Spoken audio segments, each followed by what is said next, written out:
Welcome back. We are here for the Between Stars and Suns, Season 2, Episode 24.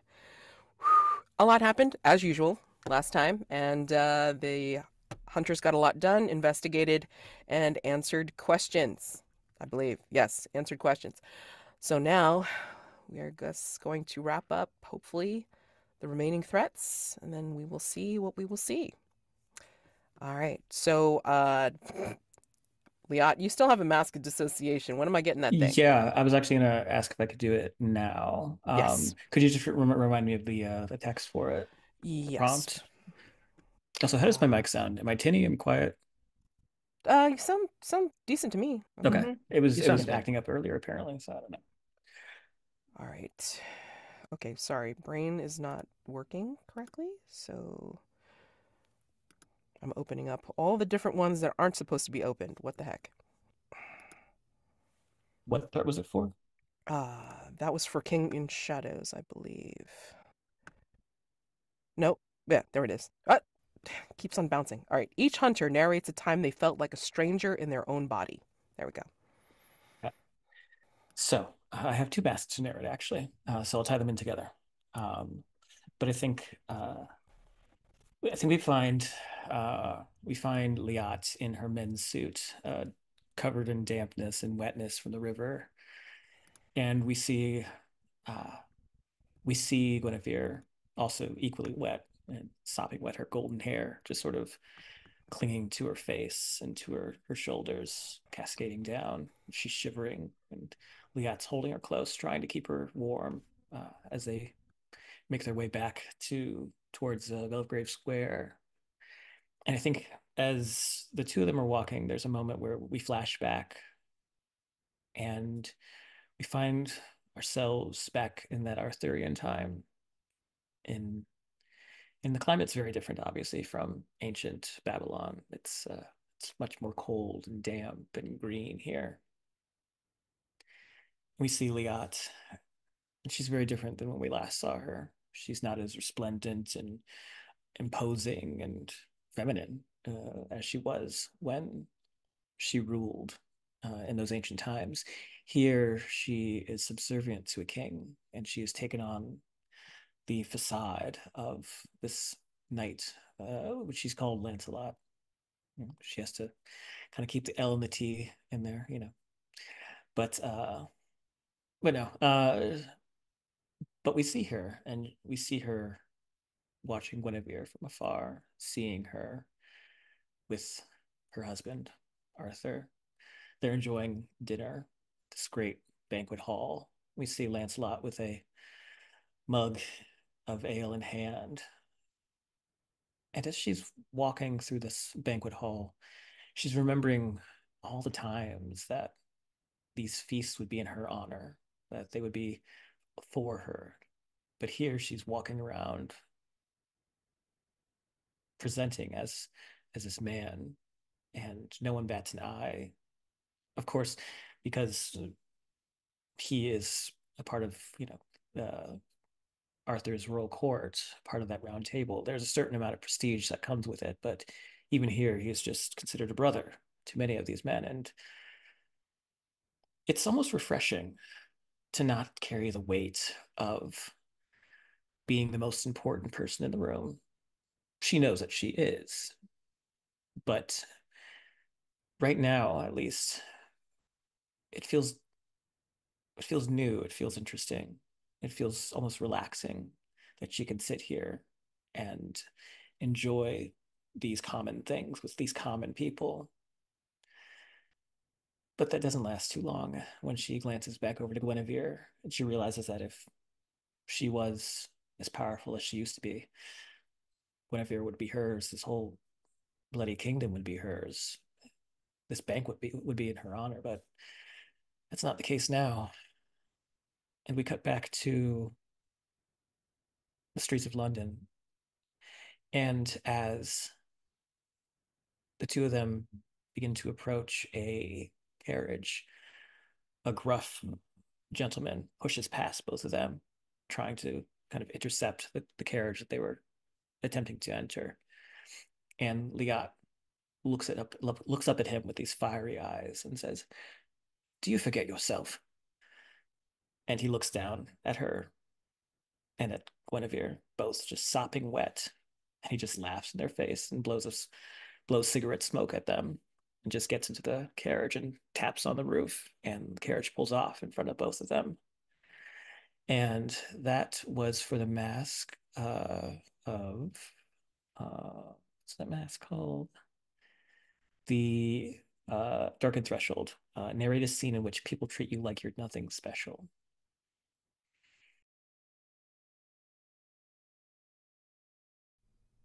Wow. Amazing. Okay. All right. Let's just go over to the unseen. I think I marked off The fish market. the fish market. Yep. All right. So before I get to the unseen and start the night phase apace, reminder, what the hell are we doing for night phase again? I mean, got a 14 on the St. Petersburg mirror. So right away that's awesome. So conceivably, it could be something as simple as a quick narration of like taking care of, I believe, the handler, Elsie Tanner, and Count Orlov, who seem to be in cahoots. Then, like, there might be some like a special guest that comes upon whomever handles that, and then of course the beast, and yeah. So yes, what are people doing? Atticus is going after the beast. I believe that Dr. Weiss has to deal with the mirror in Okay. order to get it all done in one night. Okay. Liat's going to have a long talk with her girlfriend, ex-girlfriend. These are all equivalent threats. All equivalent threats. Yes. It's great. No. I can't wait. Oh my god. All right. So, knowing that, fish market at Billingsgate. Okay. Fish market at Billingsgate, within the bounds of the city of London itself, is the largest in the world. Even in the dead of night, it is a hive of activity as the porters, traders, and fishwives prepare for the return of the trawlermen before the sun rises over the Thames. Stalls are scrubbed ready for the day's catch, and lamps lit on the wharves. Chaotic. David Mendez, a Sephardic Jew, has a stall selling battered fish and chipped potatoes deep fried in a vat of oil. Workers on their way home from a late shift stop for a hot meal. Who stops by, and what do they vent about as David prepares their food? Various workers, they come to me to tell them their worries, trying to drop it off somewhere. Uh, folks complain about the daily work, about how it's just that the boss treats them poorly, they're not getting paid enough. Others, well, they have a different sort of worry that their wives complain about them stinking of fish as though they've been dunked in the Thames themselves, swimming along. Uh, uh, the funniest thing I probably heard was that one man was complaining that his wife said, "You might as well kiss a fish, for you love the sea more than me." And well, mm, I'm truthfully inclined to disagree with that man's wife because, well, I did see someone that he loved more than his wife, so. But I get paid, and so I keep their secrets. Atticus, how do you propose to take care of the beast? Hunting it down. Violence in its home, the Fragrant Void. Okay. I think we covered this the last time, but I mean, you know what's required for you to get to the Fragrant Void. Yep. The camera. And an item of power, which we've established that the burden most certainly satisfies. I forget what you rolled on the beast. Was it complicated? I think partial. It knows I'm coming. There's also the additional benefit for it that my only ally in the Fragrant Void, the Duke of Blood, was last seen pursuing this beast, and that was about 24 hours ago. I think that you could conceivably head over to the Society Obscura, and while Periwinkle, I believe, denied knowing about the Whately camera, since you know about the Whately camera, it does exist in this dimension. So Wonderful. you could conceivably say, hey, show it to me. And then I would like to know what you plan on doing with the Whately camera and the burden. To stick yourself back into the Fragrant Void. I think I just need to pose for a shot with the Whately camera with the burden in frame because the burden is an item of power, given that it's a generational weapon passed down from a long line of hunters. It is unique in its nature. Night move. Perfect. Let's start. Sensitivity? Yeah, for sure. What are you afraid will go wrong if you fail or lose your nerve? Do you remember how Whately camera starts? Where it's like, hey, Hargrave hunters, we have these really weird photos of a lady drowning. Probably something supernatural going on with it. I am very worried that I'm going to have a photo taken and I'm going to just get dropped off in the River Thames. Yeah, or maybe you make it worse. Like maybe you meet well, let's see. Did you meet the drowned guardian? No, you threw a party for here. Right. You threw a party for the drowned guardian in the place you were last. Drowned Guardian wasn't a fan of that one, but they may not be the fan for it in this one. So who knows? I'm willing to roll for that. Go for it. Are you going to penalize me because bloodthirsty? Are you going to have me start burning through my personal quarter items? Yes, because you just never know if your bloodthirstiness will get out of control. I'm going to say that my good friend Francis in Bout Club had a membership with the Society Obscura and was my in to get access to the camera and have Periwinkle even help me set it up properly. So I'll use that to counteract the disadvantage. All right, straight roll with sensitivity, please. That is 2 6s. So that's a 14 total. Perfect. Is it now? Indeed. What additional benefit do I get for daring to roll a night move and do well? I will let you pick your ally that you meet in the Fragrant Void that is not the Duke of Blood. I get to pick my ally from the Fragrant Void? Or pick a space between worlds? You cannot use a god, okay? No god. Of course not. No. I meet a vision of smoke. The smoke that you met in the Fragrant Void. Whole, intact, not cursed. Yes. Yes. But still a skilled combatant. Yes. Still very knowledgeable. And still very much my friend.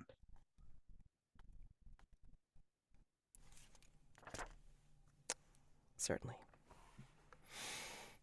Alrighty. get the picture taken, probably feel that weird dissociation, like, as it feels like you're being the layers peeled back, and maybe like skin being torn away, and then the smell not only of incense but also of smoke. Fragrant cigarettes, cigar, pipe smoke with an American tinge. And I think you end up rolling out in front of a manor house. Okay. You find yourself like literally like tumbling through the darkness, and then finding yourself in, well, still smelling all the smells and on your back. And then there's this non-binary person there, and looking with curiosity at your supine body, and kind of giving you a handout. What a face for sore eyes. I'm sorry, do I know you? A different time, a different place. You look familiar. Friends often do. Sir Let me hold you Atticus up. Wellington-Hughes. Ah, yes. I... Strange. I've forgotten. Oh my goodness. That is very odd. And he turns back. They turn back, and they kind of call out to into the house behind them, and they say, "Layla, it's happening again." And just turns back to you with a kind of like an offside smile and says, "I'm sorry, friend. I don't seem to remember my own name. I seem to remember being called Sky." I knew you by smoke. And whether you remember our friendship or not, there's something more important for you to remember. And I will unbuckle the Colt revolver that I keep at my side and toss it over. And like automatically, like they know exactly how it is. Like they catch it and just kind of do the turn to the chamber and then flick it. And Good. I haven't held one of these in quite some time. And immediately out of their mouth comes, "Where's the action?"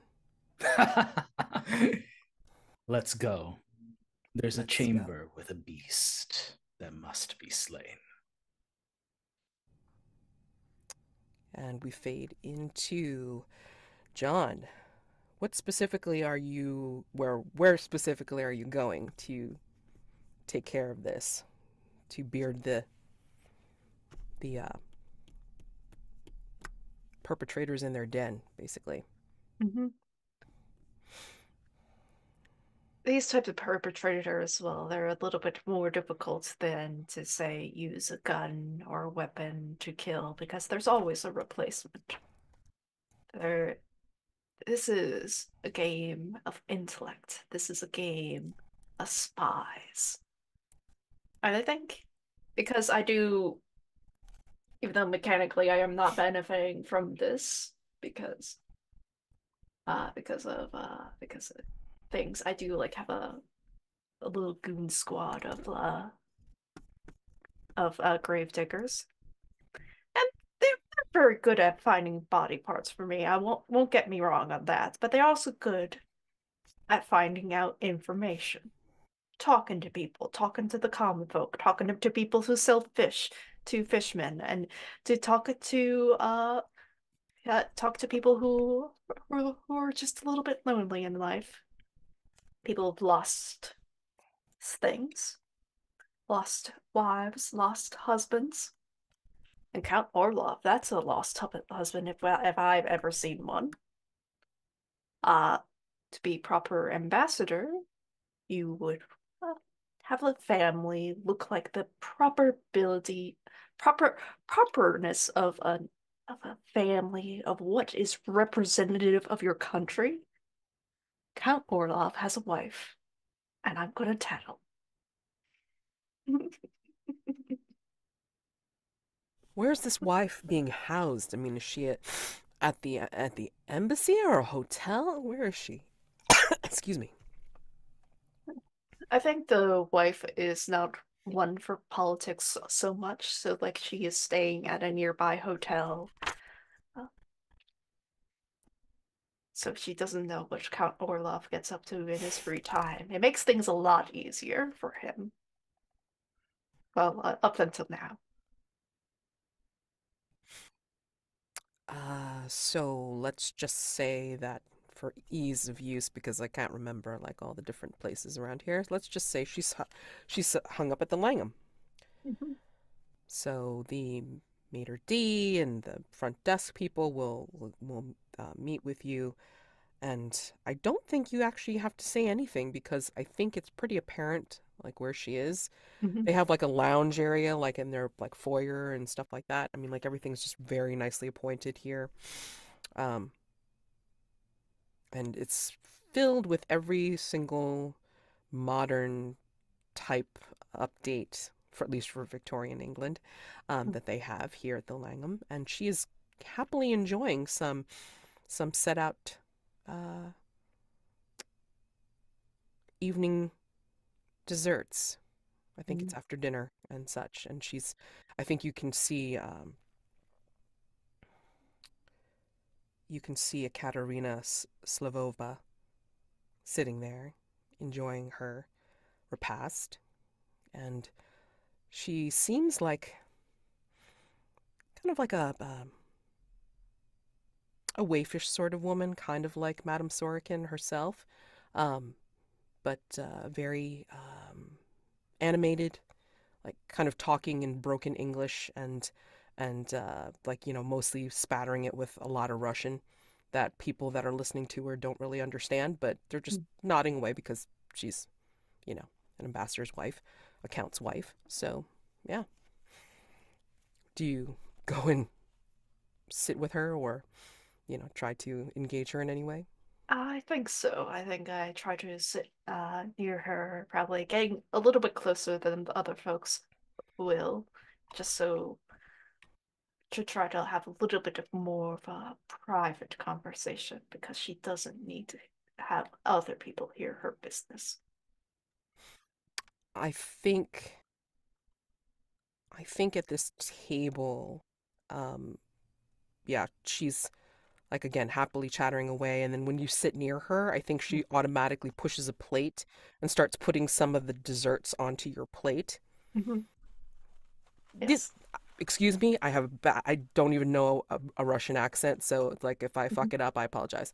But it's like this cake is good, yeah. This is delicious. I will take a bite. So so good. Uh, Yeah.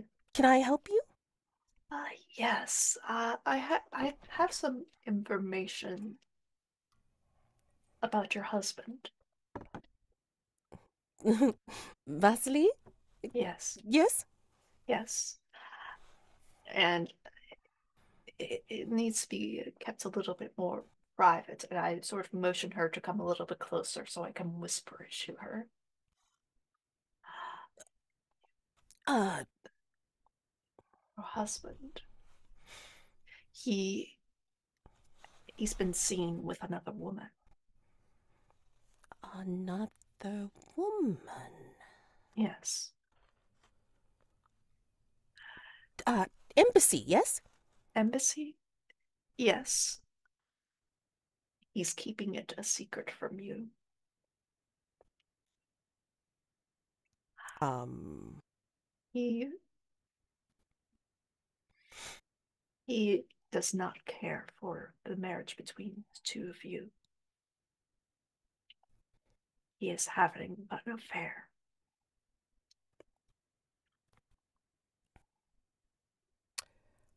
I think this requires a Well, because it's nighttime. Sorry, night move.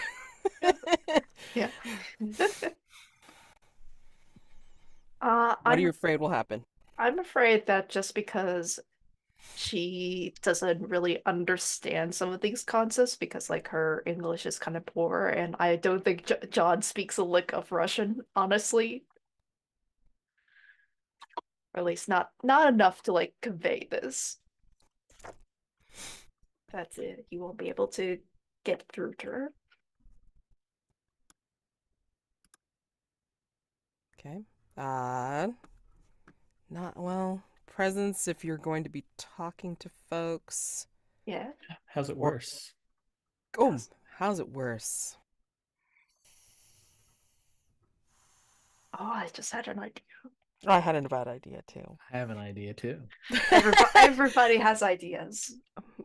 So how can it be worse? Let's treat it like a trophy game in this case. Go ahead. What's your idea? My idea is that she totally misconstrues what you're saying, keeps trying to feed you, and then will bring you upstairs. Oh!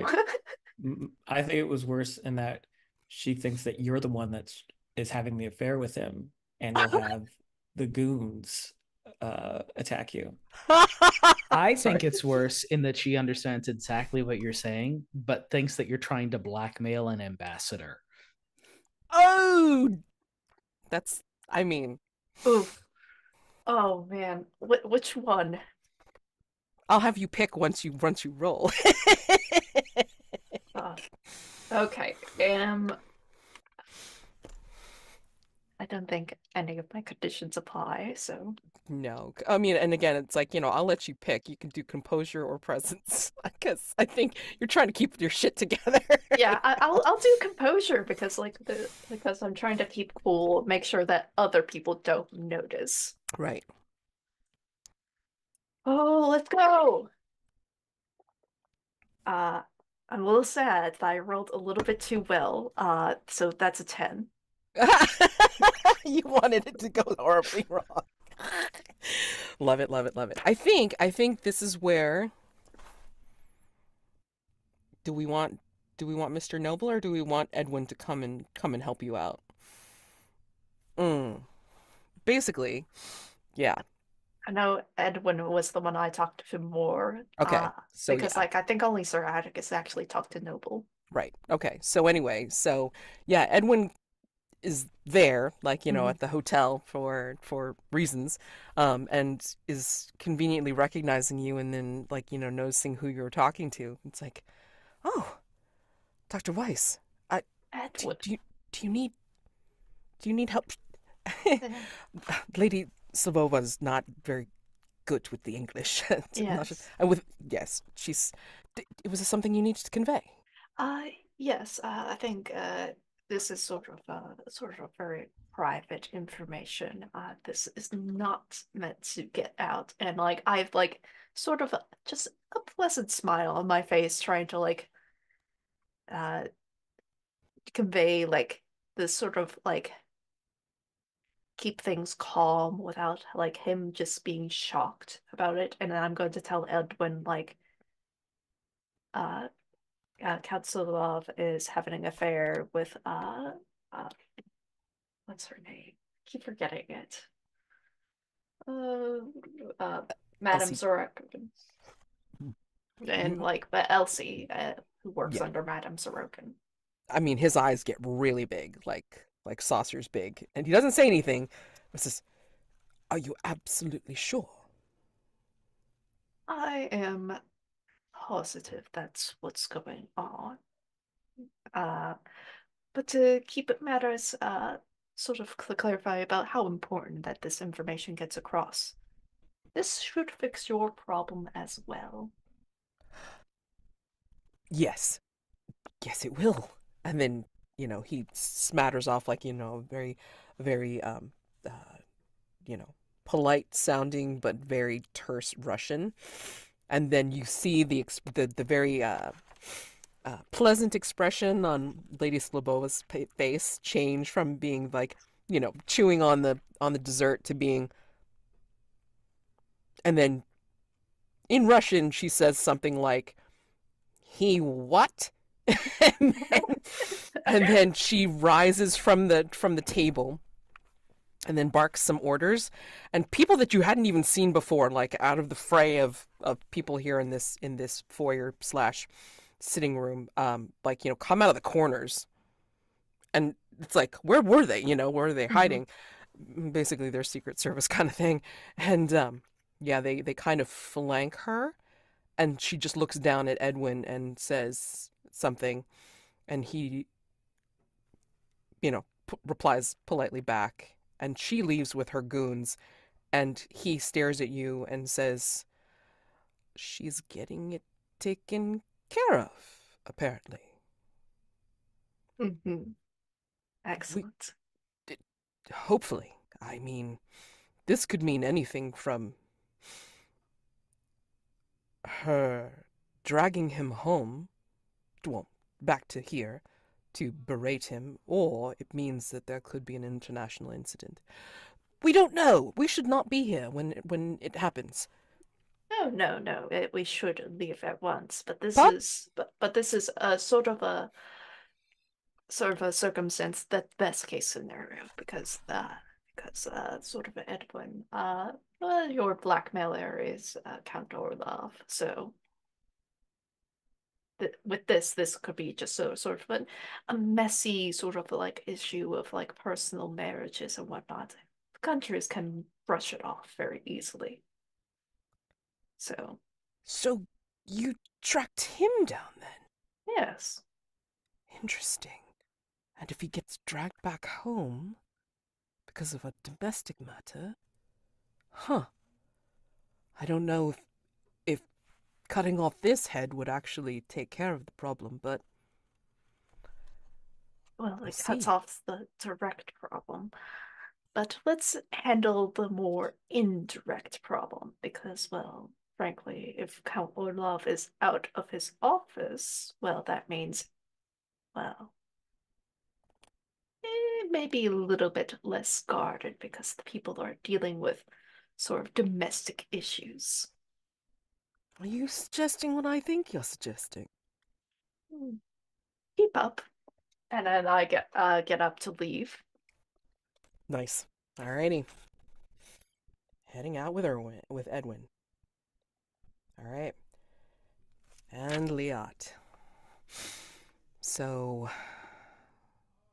where do you find yourselves with Gwenevyr? I think at this point we are already back at Hargrave House. Mm-hmm. We've taken up seats by the fireplace or sort of warming, trying to warm up. Obviously, still sort of shaken up from the dip in the Thames. But um, Liat will come down. I think she sort of left Gwenevyr by the fireplace, and she comes back into the parlor with this very beautiful plush robe, um, and just very gently hands it over to her. And Liat is dressed in something similar, revealing just enough of the top, to be seductive, but not to be vulgar. Um, but she hands it off to her and says, "Here, this should help keep you warm." Thank you. I think she's still a little bit in shock, obviously.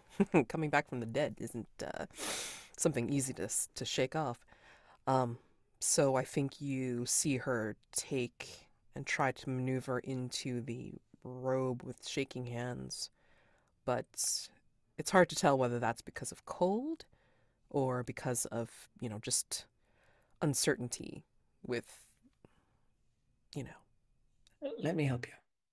And she'll come up behind her and very, very carefully begin to peel off her clothing, and not in a gratuitous way, but she'll help her slide on the robe. And when she puts the robe around her, she sort of just kind of like gently massages her shoulders, and she takes in her scent, even though it's kind of tainted by that briny ickiness of the Thames. She can kind of like fight past that to remember what Gwenevyr used to smell like. And she kind of takes in a whiff of her hair and pulls away. And Uh, she's she takes your hand as you pull away, and then, tries to draw you back in. Please, sit close. Just a moment. Would you like some wine? Brandy? Just feels so cold. Whatever you think will help. Of course, a brandy. And yeah, she'll make her a drink, a nice little snifter of brandy, and hand it down to her. And I imagine both of them are sort of just seated close to the fireplace on the floor in the quiet of Hargrave House. No one's around.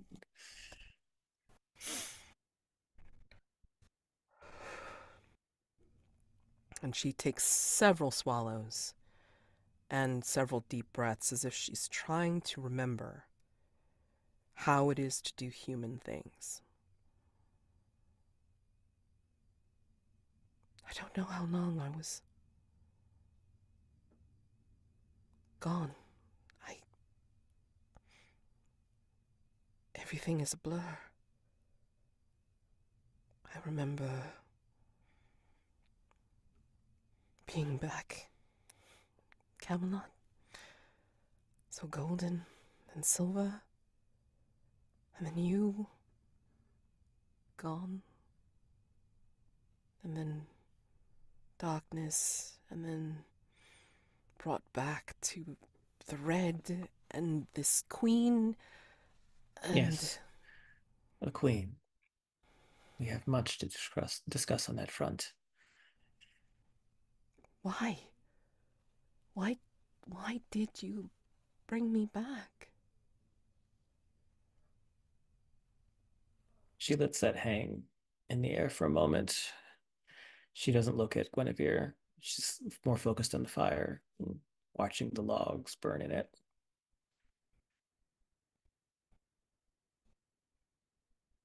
I suppose I owed it to you.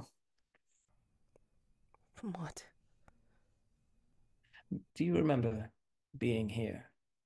Not in this house, but in London, in this time.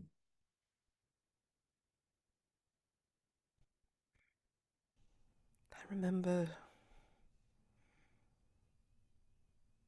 seeing a strange show, and then seeing you, and marveling at how different and yet the same you were. I could still feel you, and smell you,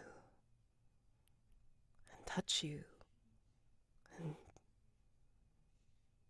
it was like it was bringing it all back to when it was a lot more green and long ago time, I guess. How long do you remember before the play? How long do you remember being here? I remember being on that boat. I was brought to see you. What boat? There was something about being ready to board this boat. Well, we had to find something. And then I saw you. You were there with your companions. But the Queen said I was only to have eyes for you. What else did the Queen tell you? I need you to remember, Gwenevyr. This is very important. I need to know everything that she told you, that you remember, that you saw, that you heard, that you read, that you smelled, everything. Spare no detail. It's confusing. It's about red blooming flowers and blood and She has her servants, her followers. That huntsman. He seemed familiar, but yet a complete stranger. And the others that serve her seemed quite familiar too. As if I'd read about them before, or heard their stories. She said things about stories. About people relating to each other. And she said I was free to roam and explore her land. She called it reverie. Reverie. That's daydreaming, isn't it? Sit. Please, enjoy the fire. I must fetch something. I won't be gone long. And she gets up and she heads up to her bedchamber.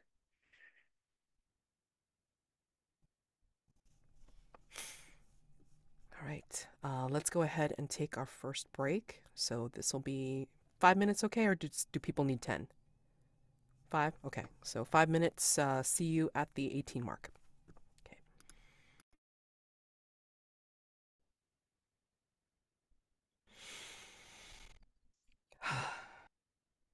So, yeah, I mean, we come back to Atticus and Smoke, heading exactly where?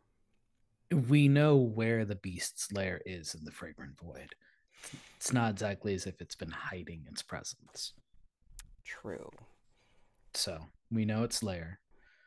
There isn't really much of a plan of approach aside from go in and fight it until it dies. Okay. Okay. I can't believe how well John is doing tonight. This is a surprise. John is so cool. Just like, no, I know exactly what's going on. Follow me. And then roll out like spy in tow. Like, all right, dude, sure. We'll see how long that luck lasts. I am indeed waiting for the luck to turn for everyone tonight. Can't wait to. And Chaotic, I did send you a message that I Yes. just need an answer. I have not thought about like the canonical those types of things before, so I'm making it up on the fly. No, it's fine. That's fine. But yeah, before we get to your particular scene, it's like I would like to know.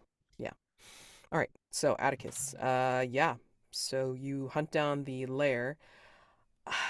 Just imagine that you are able to trace a blood trail. You're tracking through a blood trail that appears. The sky is quite gray and cloudy, and there's humidity in the air that you wouldn't necessarily remember from last time that you've been to the Fragrant Void. I mean, it's more of a something's gonna happen. It's a storm of a sort. It's something that's going to be. It's going to be a be all end all. Yes. For someone. Yeah. What do you smell as you approach the lair? Blood, rot, and pine trees. The same sort of woods that were around when I was first brought into the whole ritual. Okay. Oh. We're not going to roll it back. I just want to get this in here so this way we make sure we're following the structure. I apologize. Jack. Unseen? Yes.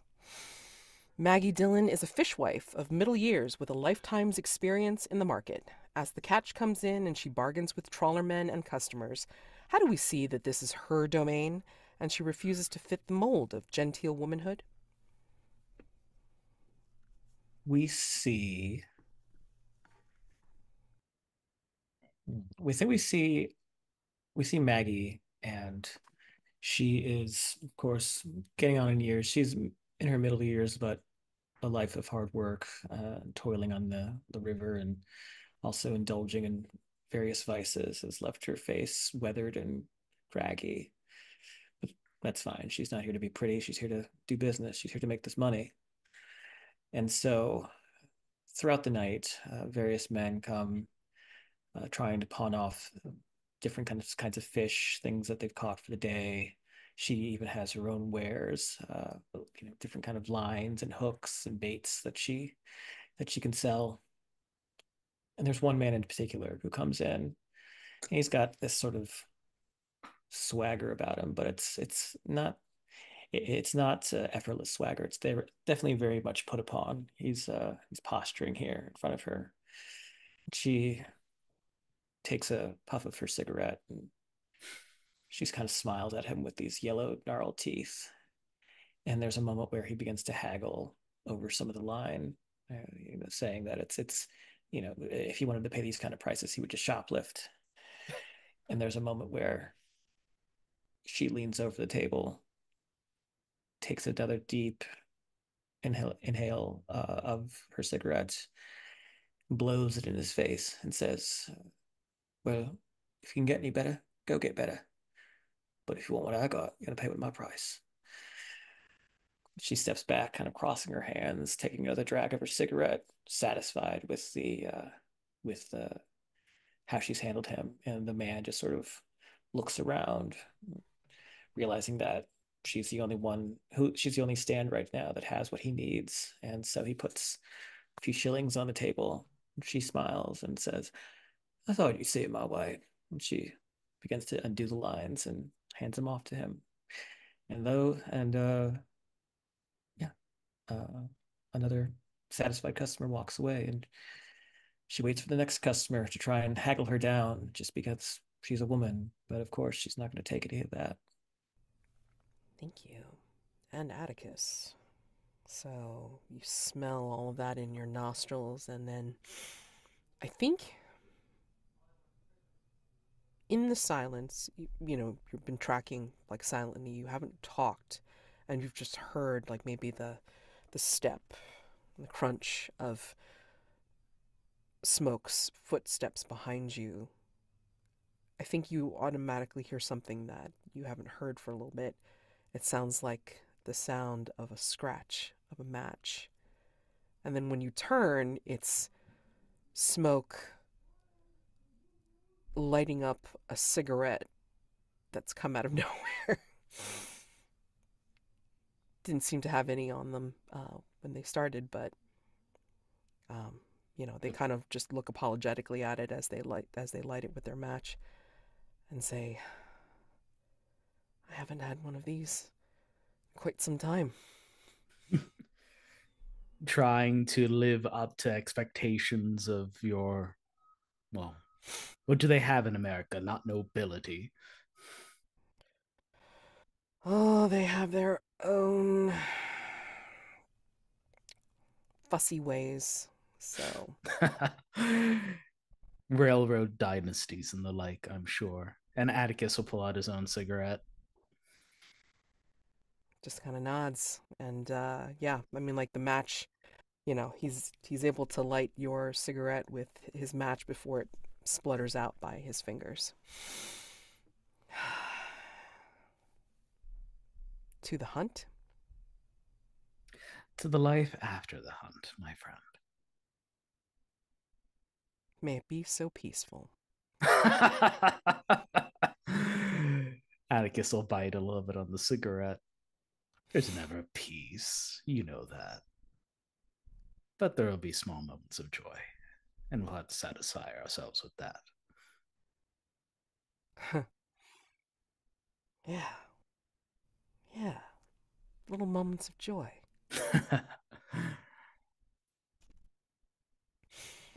Well, I don't know where you hooked up from, but for some reason I seem to think that you're a sight for sore eyes. Yes, I could say the same of you. And they do a flourish with their gun yet again, and like kind of like twirl it in their hand, and then they don't have a holster. Well, actually, they do. Sorry, they stick it I right threw back the in the entire holster. belt. Yep. Okay, great. Yeah, so they stick they stick the gun back into the holster as if they'd been doing it all their lives, which yes, they have. So let's get this thing. Go up to the mouth of the cavern and just call out, Tommy, where are you?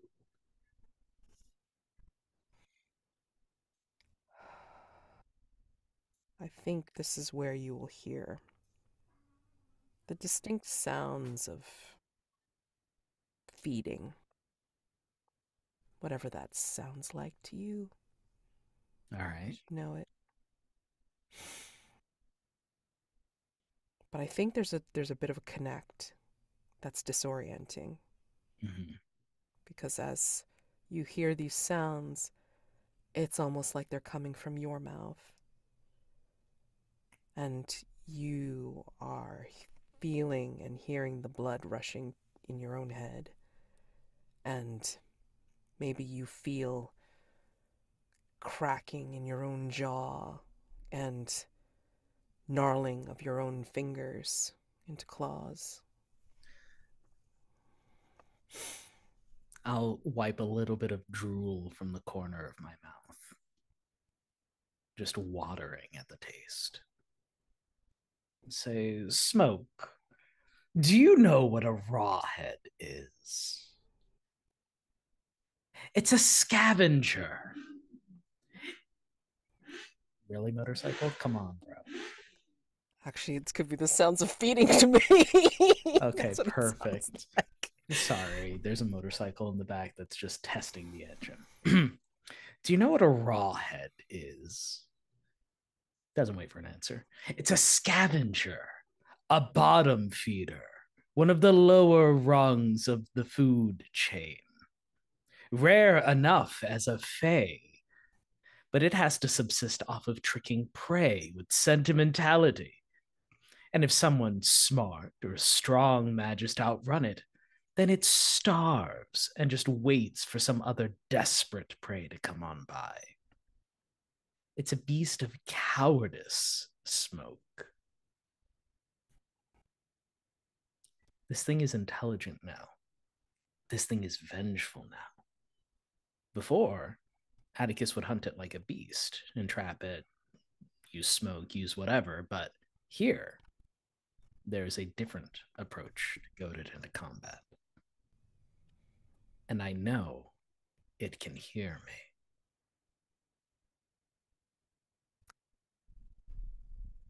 You hear clicking. You hear creaking. And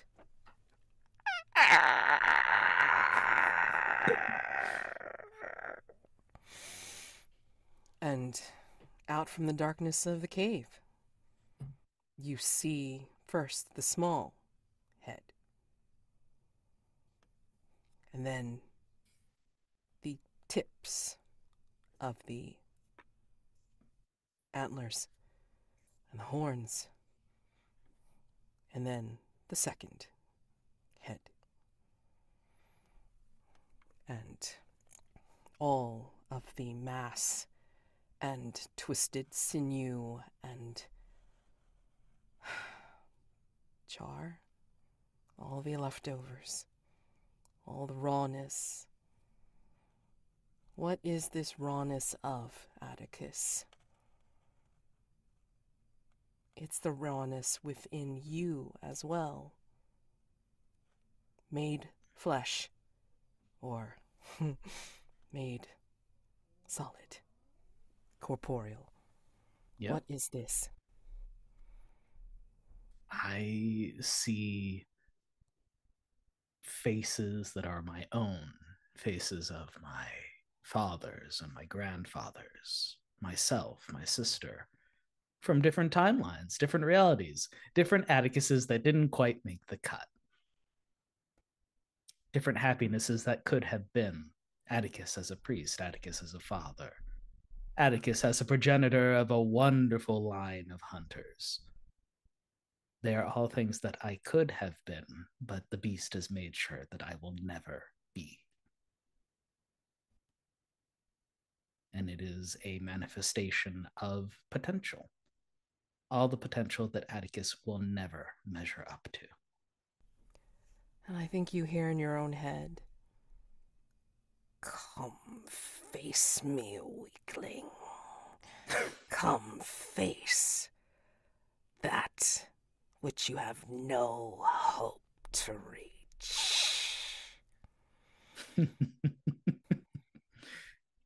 Most certainly. I'm the one that got away. Let's see if you can measure up to the task. I think from behind you, I think you hear, the click of the colt. Do you engage? Oh yeah, no, I draw the burden. We're closing in. We're gonna slash this thing up. Let's go. All right, night move. Okay. Okay. Well, I'm afraid that's gonna happen. Yeah. Getting disarmed, literally and metaphorically. Yeah, I think it's worse in that it's not only going to take your parts to add to itself to make it more massive and more whole, but I think it's also going to feed off of smoke and use their parts as well. Okay. I'm going to mark off the bestiary filled out by members of the Wellington-Hughes family for generations. It details various monster types the family has encountered and hunted. Most importantly of which is the beast. Do you have any other concerns? Or do I get to roll with advantage? No, you know what? Just go for advantage because I'm gonna just say that this is the time that you can definitely call upon. Hello. You have other I mean normally I wouldn't, suggest this, but since I used to play Legacy, don't you have moves for this? I do, indeed. I was going to wait until I was actively engaged before bringing them up, Mads, but I'm glad that you asked after I rolled a 2, a 6, and another 6. Okay. As the hunt is never, or hold on, wait, where is it? A hunter's life, engaging with physical combat with a supernatural creature is always vitality, which for me is a +3, which results in a 15 total. In addition to this, fueled by vengeance, when pursuing or fighting a creature that is the same type as the beast, I add 1 more to my die roll. So that is a 16. And then I'm assuming that you don't want to give a condition to smoke in terms of the sheer veracity and single-mindedness that Atticus is going through. I mean, oh, let's see. Oh God. I think for Smoke, I think upon seeing you, I'm gonna give them the condition feral.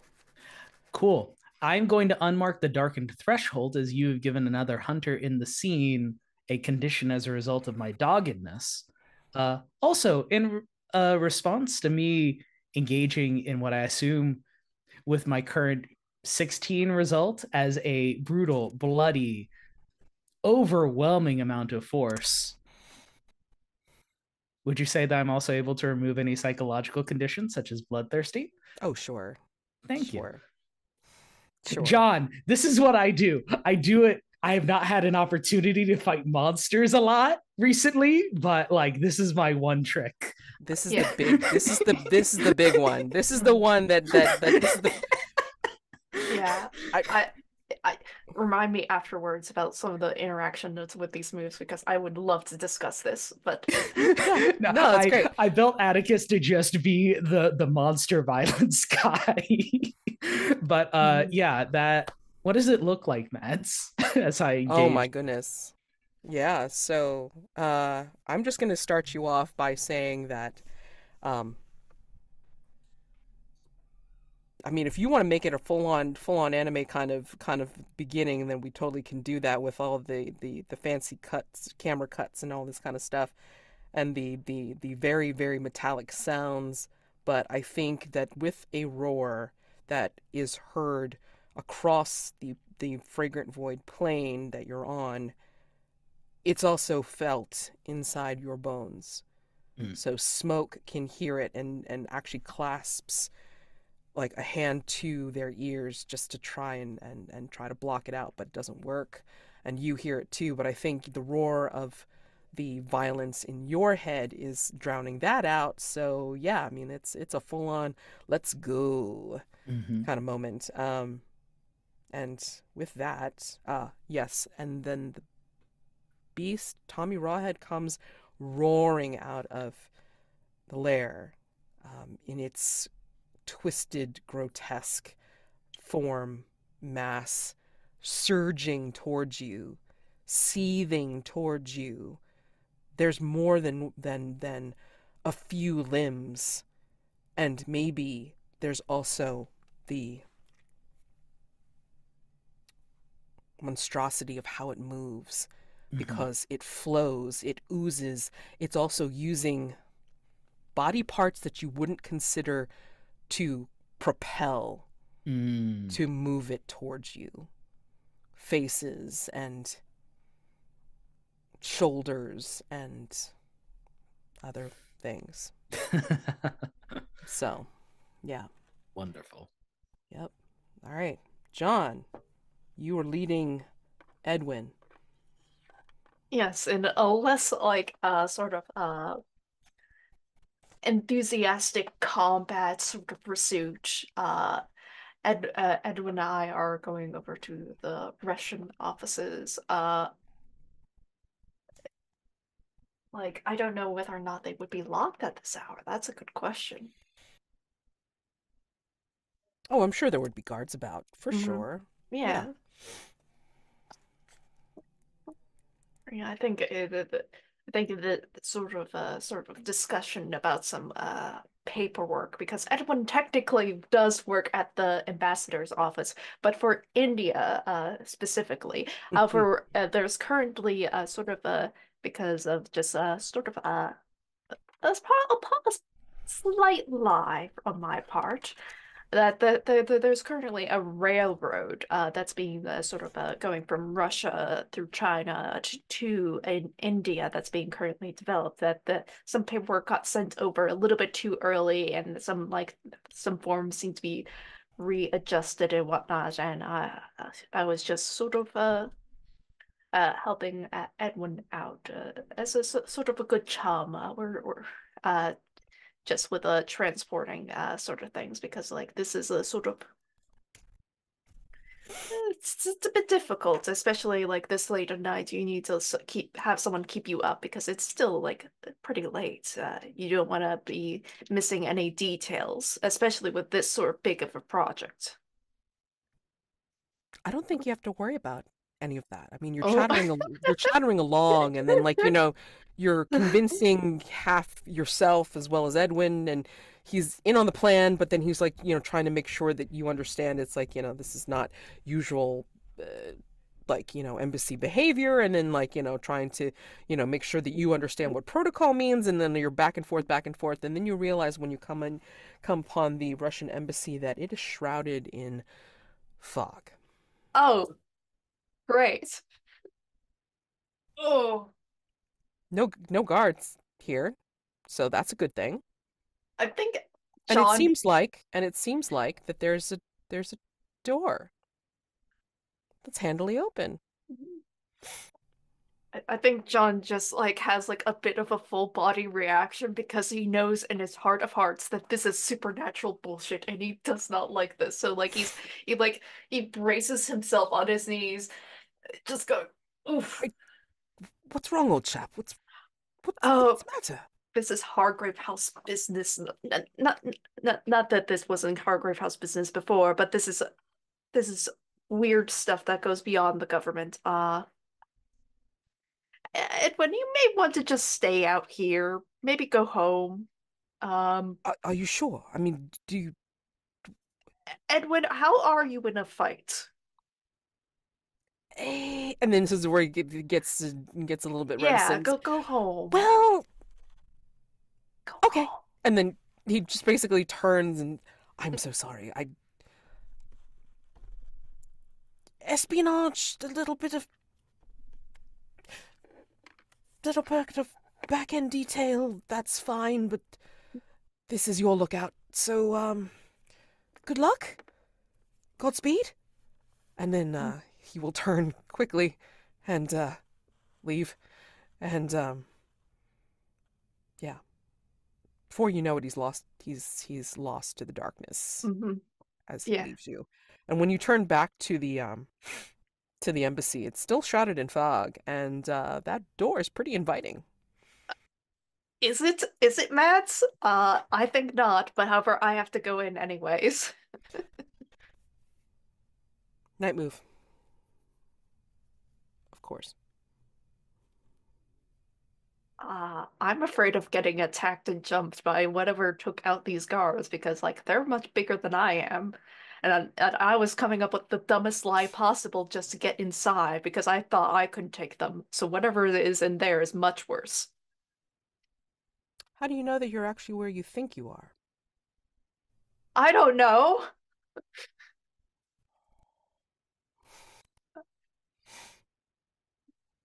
Is this sensitivity? Because it feels like it is. It's sensitivity, yeah, for Oh, sure. no. So, I'm so sad. What could I use? Nothing at the moment because I don't think teeth could help in this moment. You never know. May come Oh, up wait. later. What kind of teeth? I didn't even look at your sheet. Sir Atticus's teeth. Oh my god. Hold on. You're okay. The situation is that you're trying to defend from a monster attack. Yes. This is perfect. This is literally just you could flash back to you having a moment with Atticus where he's just rambling about random monster facts as you're pocketing the teeth away. And something of what he said stuck in your mind to inform you, that's the kind of monster that I'm about to deal with. How do I deal with that again? Because remember, you may have sedated him while you were stitching him up. Yeah. Might have told you some stories. It might, I don't know. I mean, like, however you creatively want to think about Absolutely unprompted, Atticus would 100% tell a bunch of monster hunting stories while coming down off of like an anesthetic. Okay. If Mads will allow me, because this is really course. pushing it. Of course, it's season freaking 2. I mean, come on. Let's go. Let's go. Thank you, Sir Atticus. Because that is 13. Nice. Tell me what you want to see. When you go into this embassy, door invitingly open, what do you want to see here? What do you want to do here? What I'm expecting to see is sort of a like the place itself almost has become haunted and it's empty.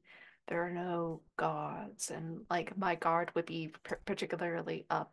And I'm hoping that I could just get in and get out, get like to Count Orlov's office and just steal the paperwork for various things. I'm not exactly sure what I'm looking for. I'm just hoping if I steal enough of it and just burn it all, I will get everyone's like blackmail in the process. Russia will be mad at me.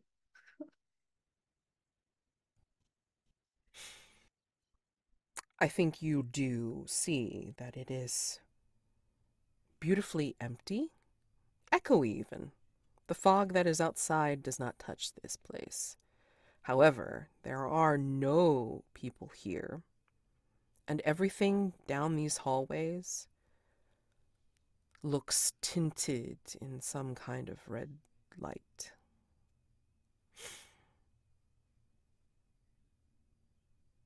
And you hear a voice from behind you as you step inside. Do you know where you're going? It really I don't know who you are, but you really shouldn't sneak up on people like that. That it's impolite. I'm so sorry. You are obviously new.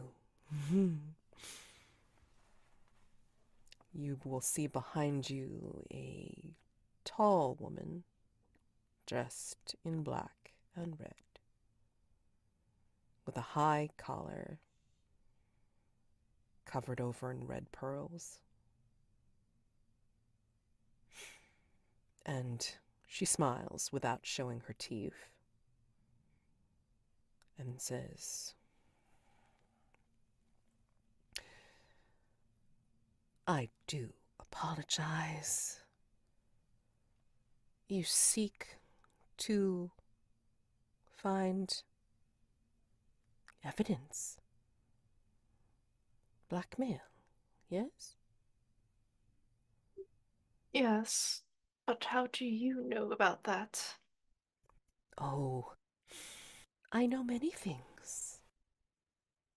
Little Hmm. birds tell me. Reflections speak to me. I saw you in a reflection once, did I not? Oh, I I I understand. Yes. Yes, you did. Wonderful. Come, let me show you and help you to find what you are looking for. And when she smiles at you, when she says this, I think you see the glint of what looks like two little fangs. Liat, you will bring something down from your bedroom? Yes. So I descend, come back down. Uh, I assume that she's still there, right? She's Oh not. yes. I mean Okay. she's been kind of like, holding with both hands the glass that you gave her for the brandy and kind of nursing it, sipping at it. Yeah. So I think in one hand I have a little tray with like little finger foods, little canapes, nothing too fancy because Abdurrahman usually handles that, but he's obviously indisposed right now. Um, but in the other hand, she has this very old looking goblet. It's not bejeweled or anything. It looks rather common, even. I thought you might like to see this. After all, Arthur had been hunting for it for some time. Is that... Yes. Why? Did you have it the whole time? Well, yes, but I'd forgotten where it was. Thankfully, when I found it. Wait, you found it, yes? You... The details aren't important. I have my sources. Please indulge. And she sits down beside her again, putting the tray of little finger foods in between them. And she'll notice that the goblet is filled with wine. It's just regular wine, nothing godlike about it.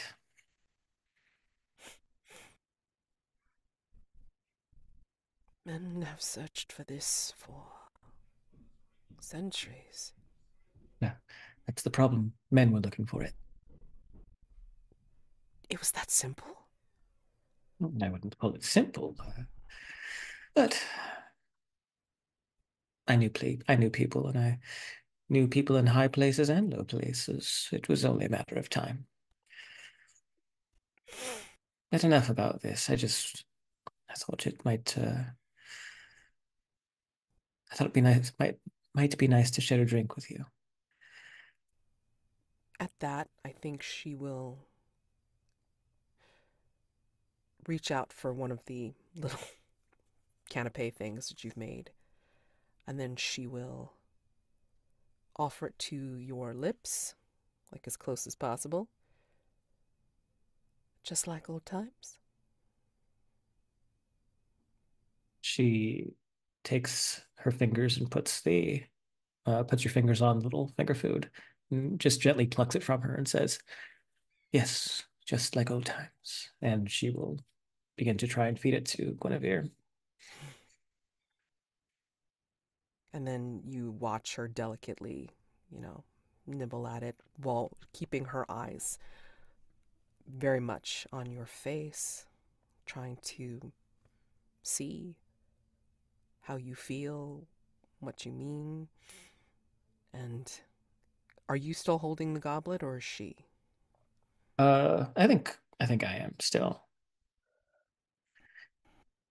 But when she finishes eating, she'll hand it over and she'll recline and say, "Where were we? Yes, your time in reverie, was it?" Yes. Yes.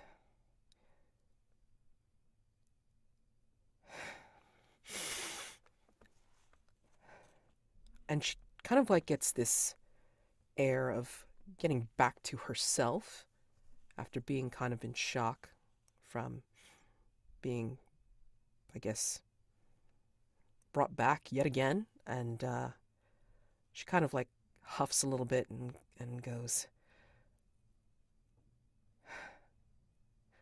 "Why do I feel like I've been a pawn every single time?" Because you have been. From the very beginning. No, no. Back then, you were anything but. I was subject to you. I was.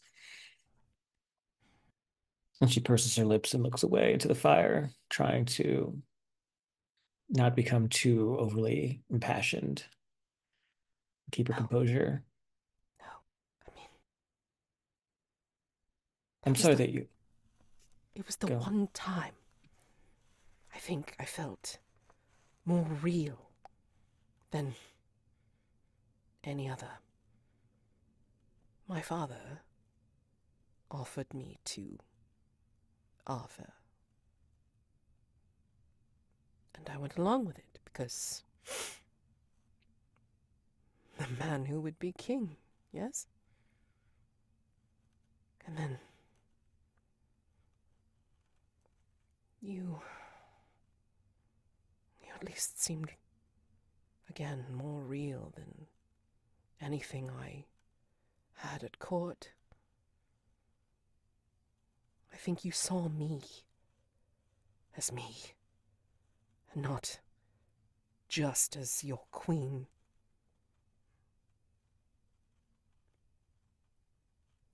And then this queen who brought me back, I guess just wanted to show me to you, as if she knew you or something. And then now, you bringing me back, asking about that queen, it just seems like.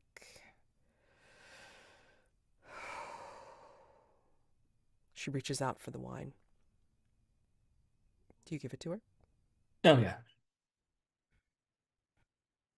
She'll take a hearty swig. Not finish it, but she yeah. will just drink. She just lets her. She'll say though, a lot has happened since Camelot, since the nunnery. And I'm sorry that if I make you feel like a pawn, but I did what I did back then. Not way back then, but on that bridge that night. Because I knew that you were a pawn, and to have that creature try to utilize you against me, I needed to send a message. She has no idea who she's dealing with, and she has no idea of what I'm capable of. Did you swear fealty to that queen? Is your allegiance to her? No, she had, for some reason, not thought to do so. I don't know necessarily why, but I think perhaps it is because she promised me to her servant, that huntsman. I have no no surety on that, but I suspected he was always quite close when I was out exploring.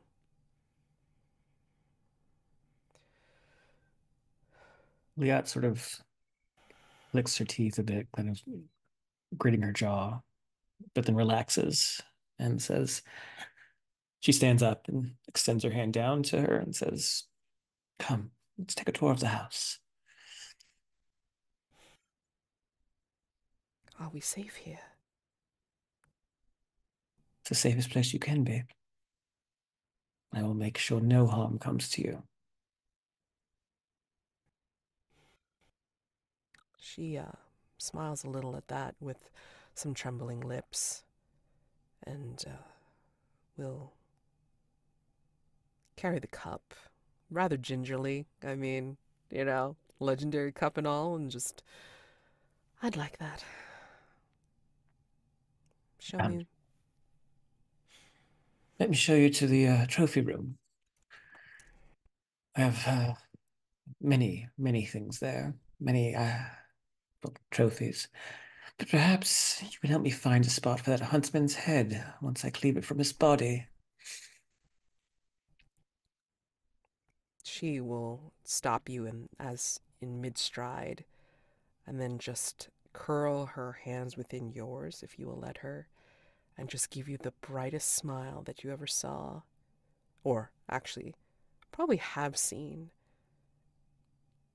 Just tell me in this moment what memory you see of Gwenevyr, not as this bedraggled um, woman with damp hair and wan features, but the Gwenevyr that you knew,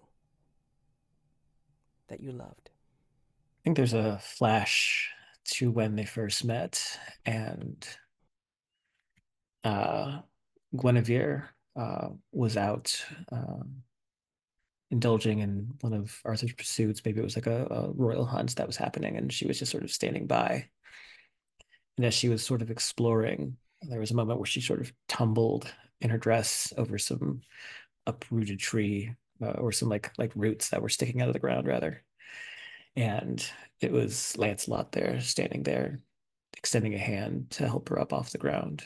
And Guinevere looked up at him, and the sun just hit her eyes just right, so they looked extra crystalline blue. And there was that sort of haze of early summer, and there were sounds of birds and insects, and even just for added flavor, some of those like kind of wisps, those almost like dandelion seeds sort of in the air, even though there were no dandelions. It's just that sort of effect. And uh, Liat remembers helping her stand to her feet, the two of them locking eyes.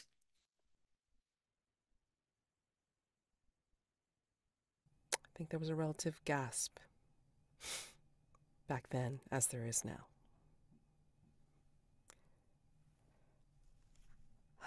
Mike, Bridget McKenna is a kitchen maid, one of the first customers to arrive at the market.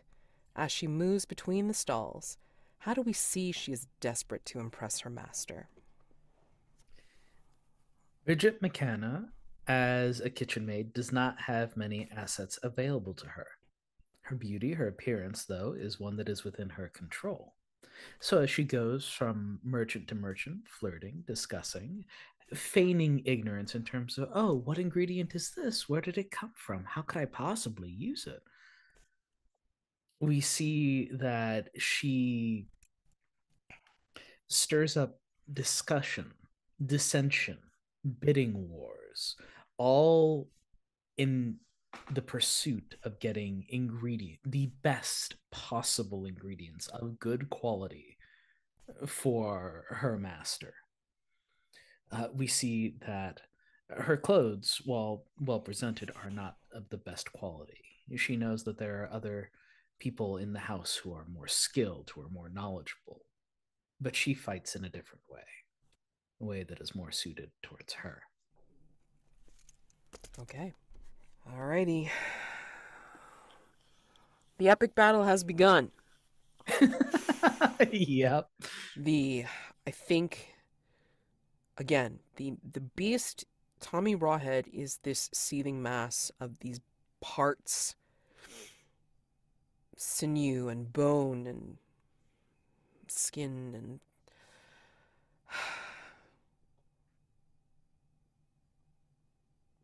you described the manifestation of what this is. This is the rawness of potential or expectation. How do you fight this? Besides the usual hunter way, and you have smoke backing you up. With that 16, I'm gonna let you, tell me how this goes in the most legacy way possible. Binding it in place. I turn my sword into a whip sword, wrap it around the beast to try and constrain it, and detach the blade. And then I reveal that I have a myriad of other attachments for the base of the burden.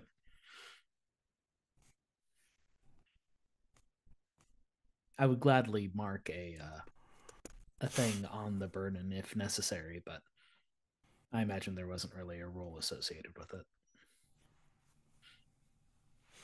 I mean, it would just be talking about a memory of a past descendant, like a descendant that, or excuse me, predecessor. It'd that probably had be used the it.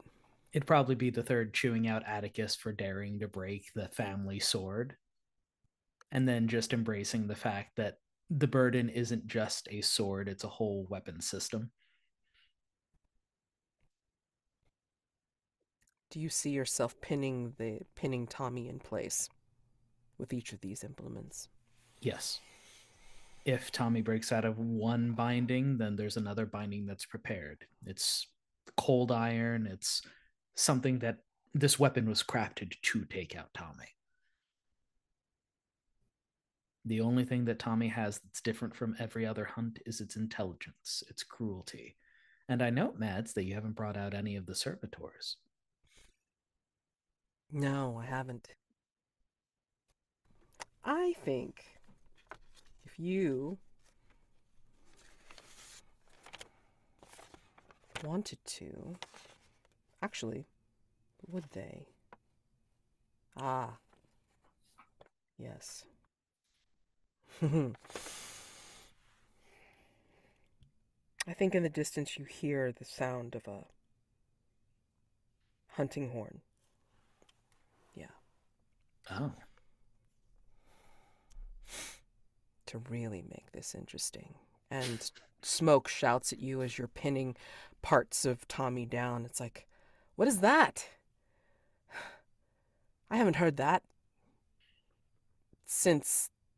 And they trail away because they're remembering something from somewhere, but they can't pin down where. Mab. No, it's absolutely impossible. Here? Bab. That's fairy stories, isn't it?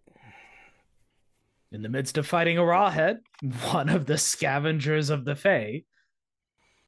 But Mab's entire known. Mab was taken out by Robin. Mab should be dead. The wild hunt should be ceased. Wild hunt. I mean, automatically smoke is. Why do I remember that? We did a wild hunt, didn't we? An imitation, I'm sure, but yes.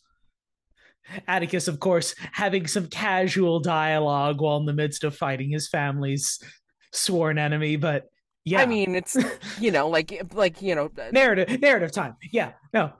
Atticus is more than happy to elaborate that. Yeah, we did fight in a imitation of a wild hunt, but not the actual thing.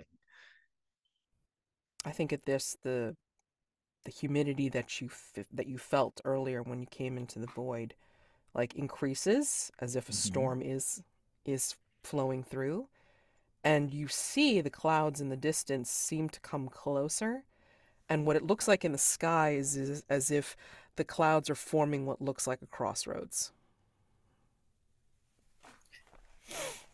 Hold on, I'm trying to determine if Atticus knows about any of this. And I don't think he knows. You see like a tall being like riding along the clouds, along these paths, with what look like a horned helmet that they're wearing, and you hear that hunting call quite close again. Is Tommy at least subdued? Some of the heads are still roaring, still yelling at you. Some of them are yelling at you to free them. Some of them are scoffing that you'll succeed at this at all. And some of them are just desperately pleading to help and be helped. Sufficiently neutralized for now. Atticus will slap another blade onto the burden and turn to see what this new threat is. I think when it hoves into view, it looks as if it's a imitation of Tommy, where it's like got a couple of heads, crowned with antlers, but you realize it's a great stag that's being ridden by a masked rider with a horned helmet.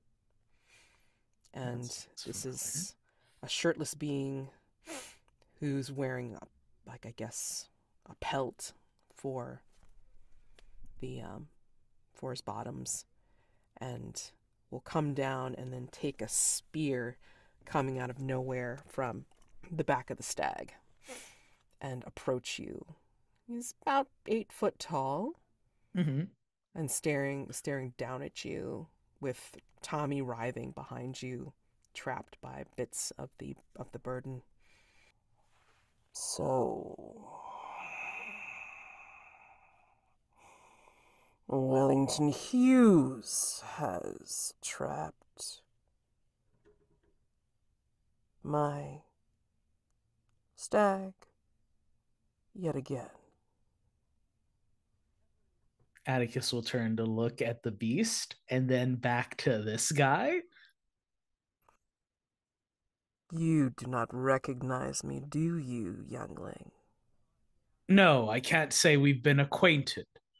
You know my name, but you have me at a loss. You knew my sister.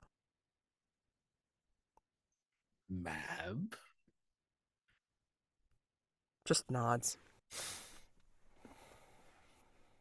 Well, nobility or not, if this is your beast, then call off the hound.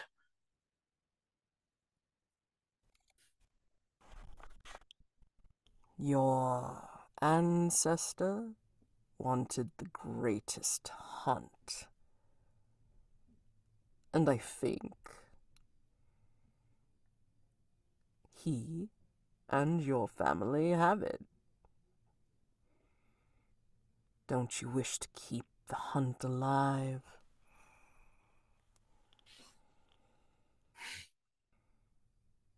Atticus will contemplate this for a moment. Reflect back on his conversation with John. It's all a bit the same, isn't it? A hunt is best when it's varied. Oh, great hunter. And the hunt has been varied, lo, these many years. All of you are different. You have chased this beast down through the years, each from your own making. I have also provided the greatest beast to ever hunt, the hunter. Is it not delicious?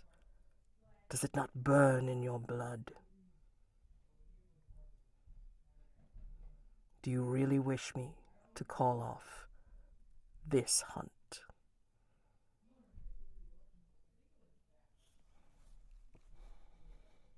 Yes. I am quite satisfied. What do you offer me to show me your satisfaction? I offer you my life. One free blow for one who is so dishonorably weakened and captured your stag. O great and noble Fey Lord. Do you offer your life? I offer one blow, true, that you may strike at my head or my heart, as befitting a great hunter such as yourself.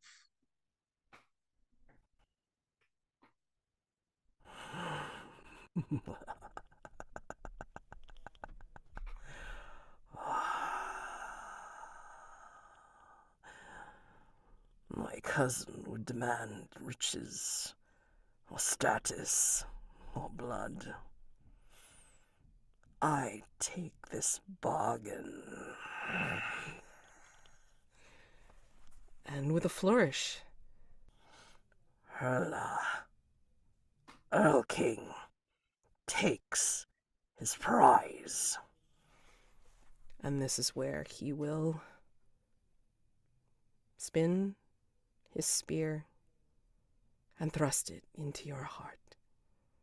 May I resist with vitality? Absolutely. I would like to not die. I believe that is the worst part of this whole thing. I'm going to say that it's worse because that you will end up being not a hunter of the wild hunt, but you will be one of the ridden. So that is a 7 total. Okay. I believe that's enough for me to die and be reborn as part of this. In response, I would like to use one of the ticks of Eternal Man, please. Damn. Okay.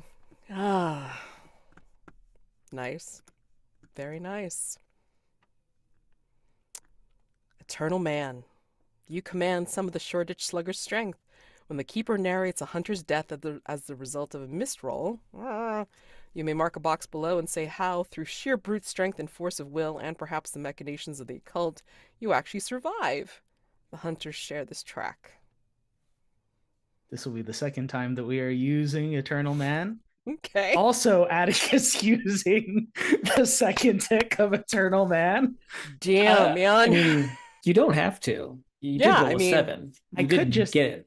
You're good. You just have like a complication. Yeah. But I also like the idea of Atticus just stepping to a Fey Lord and saying, nah, man, I'd still win. Sheer brute strength and force of will? Sure, you tell me how this goes, because he struck you like right in the heart with he pulls his out spear. He pulls out my heart, 100%, impaled on his spear. Yeah. And then the fragrant void, bits of blood pooling from Tommy and from the Duke of Blood just pour in and fill into my chest cavity. I think in answer to that, I think this is where there is some blood that does pool, and the Duke of Blood will conveniently rise from that pool.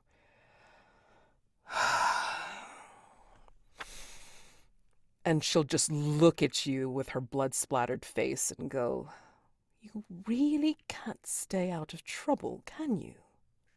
What can I say? I know that I'm irresistible. Yes, yes, you are. And then this is where she's going to stare at the Earl King and say, "Well, you've made quite the mess on our doorstep.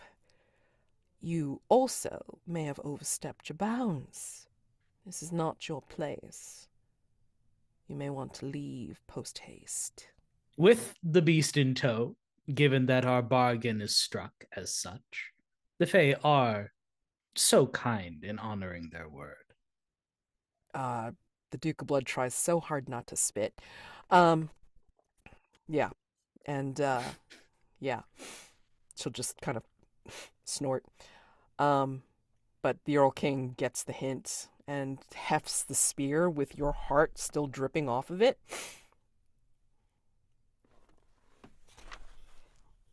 "Well played, youngling.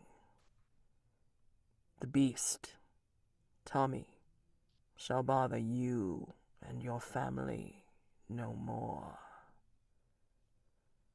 And he hoists himself back onto his stag, but he'll laugh, and he'll turn back to you over his shoulder as he begins to ride away.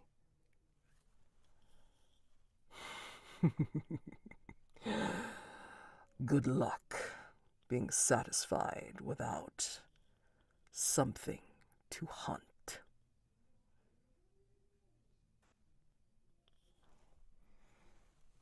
I think we just kind of fade there. Yep. John, I think, yes, this woman, after showing you a tiny flash of fang, I think she's going to glide, literally, glide in front of you and show you uh, where Count Orlovsky's office is. Mm-hmm. There are mirrors here. Not as big as the St. Petersburg mirror, of course, but I think in the mirrors that are here, you will see reflections that move outside of how things are actually happening in the room, and maybe punctuated by puffs of red smoke.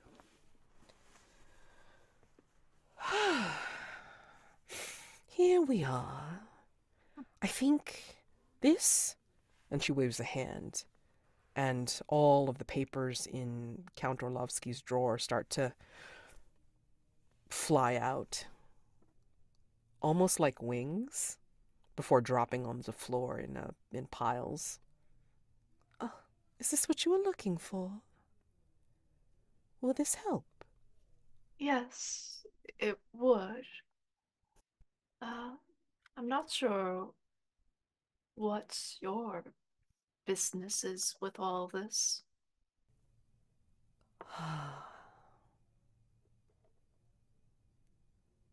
Do you know why people blackmail each other?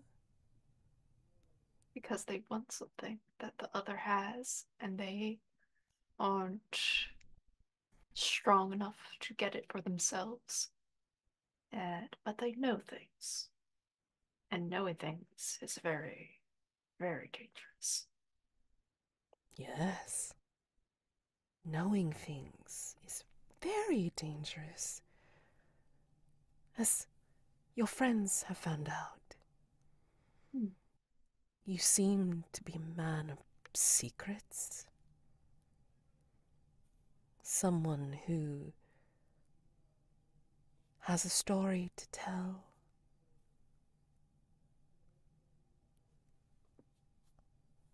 You say that as though you don't have secrets yourself.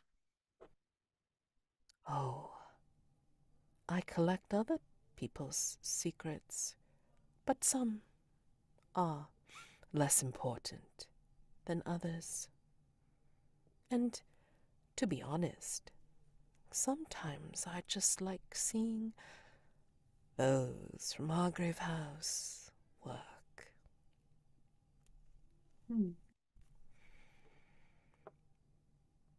Come, you were going to do something with these?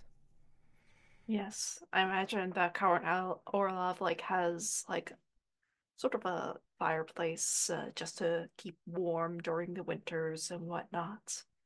And I am going to light it and start burning these piles of paper one by one.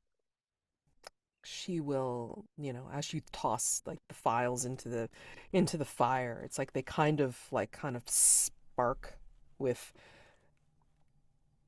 unnatural colored fire, and she'll clap every time it happens. How wonderful. Knowledge. Oh, go ahead. No, you first.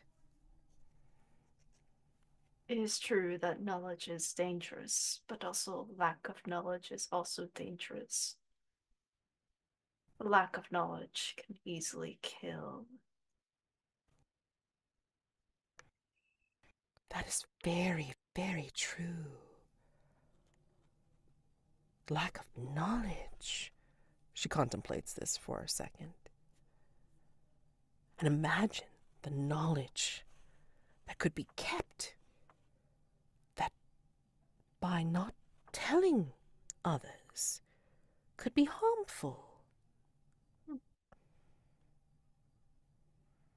You should ask Sir Atticus what he remembers from when he got here.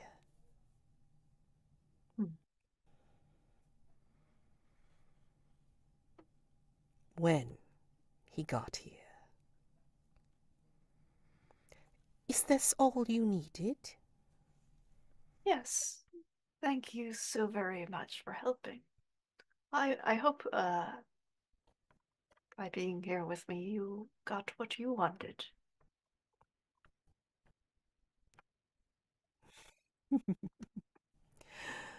Not me. Not necessarily. I believe there is someone you know who wanted to visit with you.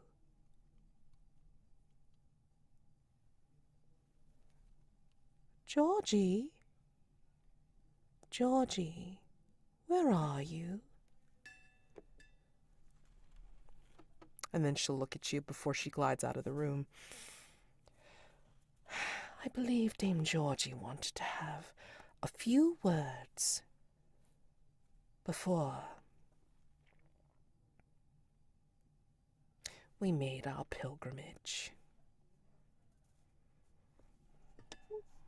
Well, I know Dame Georgie, and he is not a very hard man to find when he wants to be found. True. But he knows he has something to do before we go, and so he will need to do it. With that growl, she will glide backwards out of the room, and then she will, there's a puff of fog and smoke, of red smoke that will appear in the darkness before I think Dame Georgie will tentatively come into the room and look resigned as he approaches you.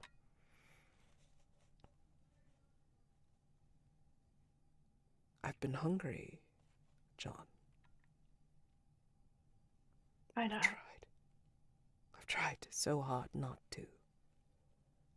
But I'm so hungry. She has plans for Hargrave House. She let me out to tell you. But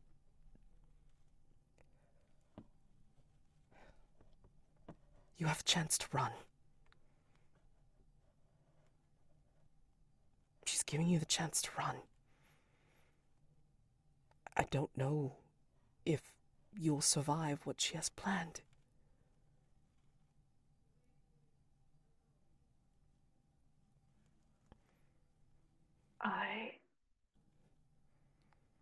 I need to work fast.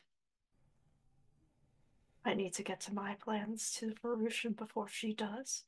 We need all the help that we can get.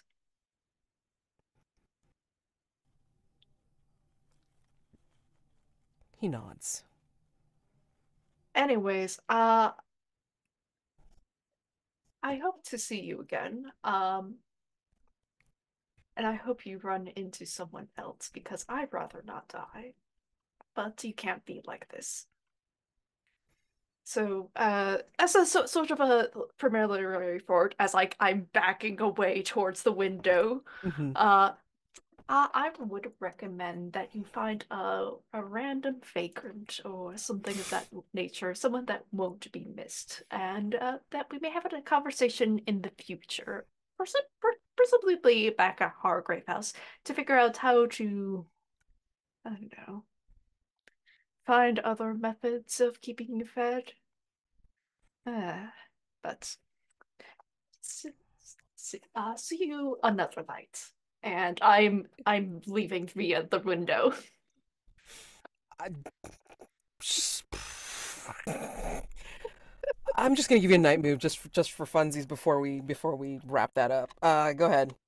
Uh, Dame Georgie is a vampire and will move at inhuman strength to try to eat me. Um, yes, he will catch you. He will bite you and turn you into a vamp to join him as one of Queen of Hearts servants. Like she doesn't have like a ton of them already. Sure. My goodness. What's one more? Mm-hmm.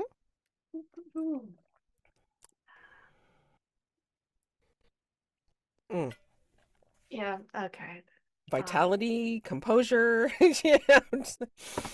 Uh, Composure because I am sneaking out into the night. Mm-hmm. Uh, God, this is gonna be a flat roll because again, climbing out of a window, not something I'm particularly good at. Mm-hmm. But my dice are kind tonight. That is a 10 with composure. Nice.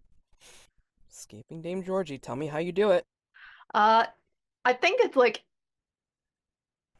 Dame Georgie, he's hungry. He's Mm-hmm. thinking about me. He looks towards my neck, and as I'm just blathering on rather cheerfully, given the current circumstances, Dame Georgie knows me for a long while now, and Mm-hmm.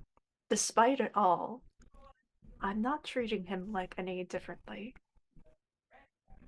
I'm fundamentally still his friend, which is saying a lot because right now, in his position, I would imagine he doesn't have a lot of friends and he needs all the help he can get. So he just sort of jaw just starts to just drool and have like not focusing on the mask, the appearance of being human, but rather on the entirety of control of not moving from this spot. And I just leave. Very Yeah. awkwardly because like this like John isn't a like a super strong guy, and so it's just like a batters the way down, just like clambering, making a ton of noise, but Mm-hmm. but escaping out through the night, Yep. going back home. Yeah. I think as the fog swallows you up as you head back, I think we go back to Liat and Gwenevyr at Hargrave House. Would you say anything else besides the tour has happened? Um, I mean, mainly just tour. But I think we'll end the tour in her bedchamber slash laboratory as she lets her in on the magic she's been doing. I don't think this is a side of her that she ever showed Gwenevyr, but she would see this sort of like mound of black sand, mud, just sort of piled up on the slab, with like a leg and half a hip formed. See, you can tell it's been slow work getting a dorm built. But everything else, she's got like all the different swords and weapons and art pieces and antiquities all over the place.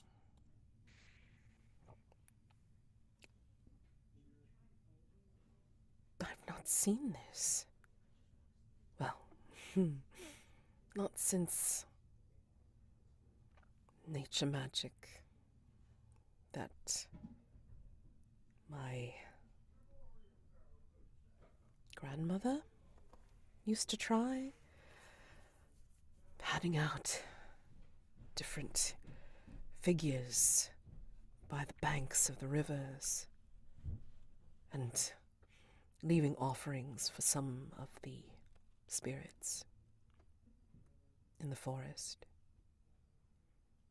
Well, what I do is a bit different than what she did. Some call it necromancy. I think it's a bit more complex than that, but it's certainly older than you or I. Well, you at least.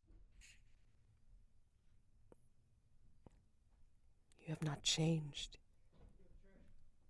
What forces have kept you so the same all these years?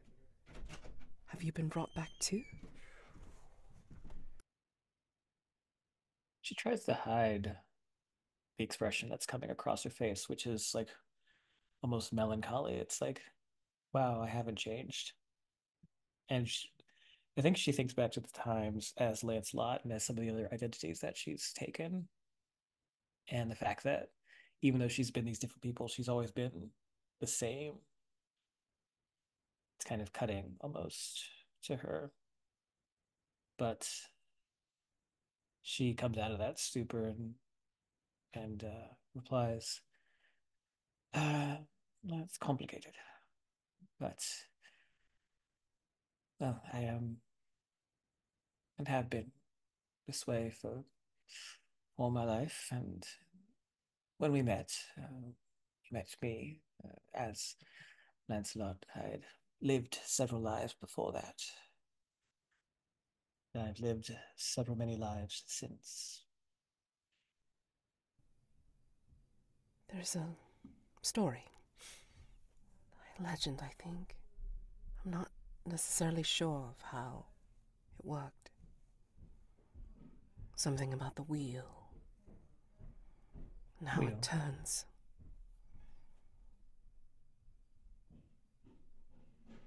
What wheel? A wheel of life. Our lives are only enough for a turn of the wheel, but the wheel is of different sizes and turns at different speeds for those. It seemed merely a story.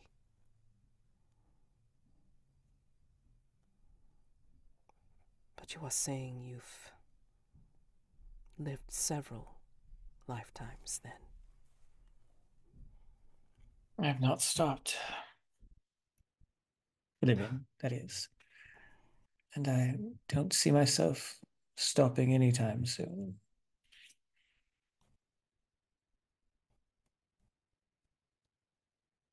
What does she want? Does she want your... Dare I say it? Does she want your immortality? Considering she's a vampire, always already assume that she has it, or at least some semblance of it. Though I suppose it's not true immortality, is it? Is it? She has a weakness. You would help me find that weakness, wouldn't you? Of course. Although I've been asking myself this one question that I imagine most asks themselves in their lifetime.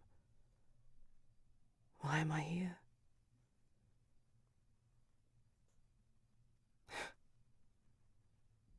Been brought back time and time again. Why am I here?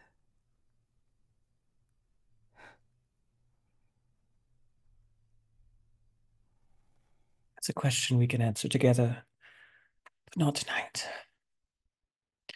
Let us at least enjoy this moment, free of any outside interference. Just the two of us. Can I imagine in the show, we glance and we see Abdurrahman's leg still on the slab. Certainly. Let's close out the night phase with the last unseen. Paint the scene before dawn is broken. The market is already bustling. Describe a moment in which the loud, messy industry of the market reflects that of London as a whole. And this is for everyone. I think there are people from different strata, people who are coming in from boats that were overnight, people who live in London who are on their way out. Everyone's stopping by the market to get food, either to cook later in the day or something to eat on the way. It's just a big melting pot of the different levels of society still intermingling in the unique way that only London can. See a small group of young boys, can't be any older than 12. They're all in very kind of similar newsy caps and coal covered wool coats and trousers, and they all carry different instruments of sweeping, specifically chimney sweeping. But as they march along, one of them goes up to one of the counters and, out of whether it's pity or kindness, the vendor gives the boys a little tiny little snack to chew on before they make their way to their various different houses where they're going to spend the rest of the day going up and down different chimneys and sweeping out the coal and the blackness. I think we see just sort of a couple who are saying their goodbyes for the day as they head off to their respective works, just sort of backing away slowly, but it's still not quite parting. Of just like, no, I love you too, and just like it's sometimes it's another day, but you never really know when's the last time you're going to get to see someone. And so you just want to make the moments last just a little bit longer.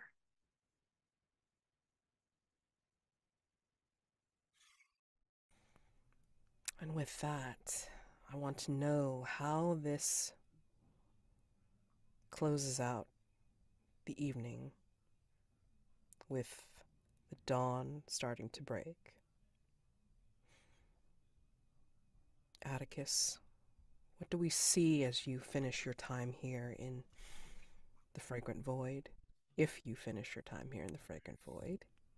I think there's a couple of just montage snippets of walking in, making sure that's all dealt with, the beast being taken away by the Fey Lord, dropping smoke off in the spectral remnant of this manor that exists in the Fragrant Void and saying our farewells, taking the gun back.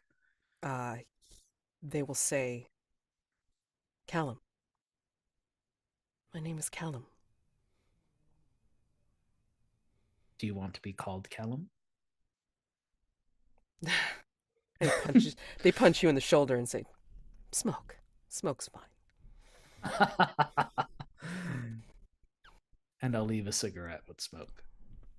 There's the conceptual things that the Fragrant Void gives you, but there's no substitute for the actual material.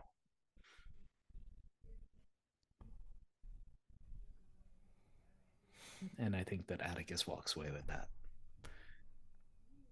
And then the Duke of Blood, as before, will walk me to the place where I came in and will probably again entreat me to stay. And I will say that there is one more hunt to do. There is a queen that needs to be dealt with. And Again? London has a very, very strong attachment to queens that need to be dealt with, unfortunately. But I would not mind you visiting and whisking me away to the void once that is dealt with. It would certainly get me out of an obligation I found myself bound to. You know how to call. Do so. I'm afraid I may not have that opportunity.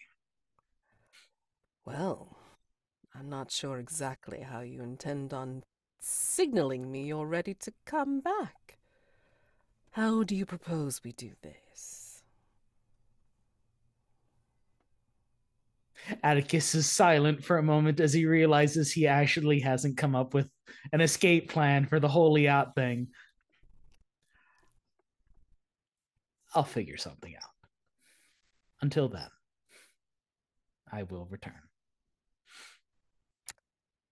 And she will touch your cheek with blood-splattered hands and make the signs for a bubbling blood portal out. John, where do you find yourself as dawn starts to spread fingers across the sky? On the doorstep of Hargrave House. He's not gone in yet because, well,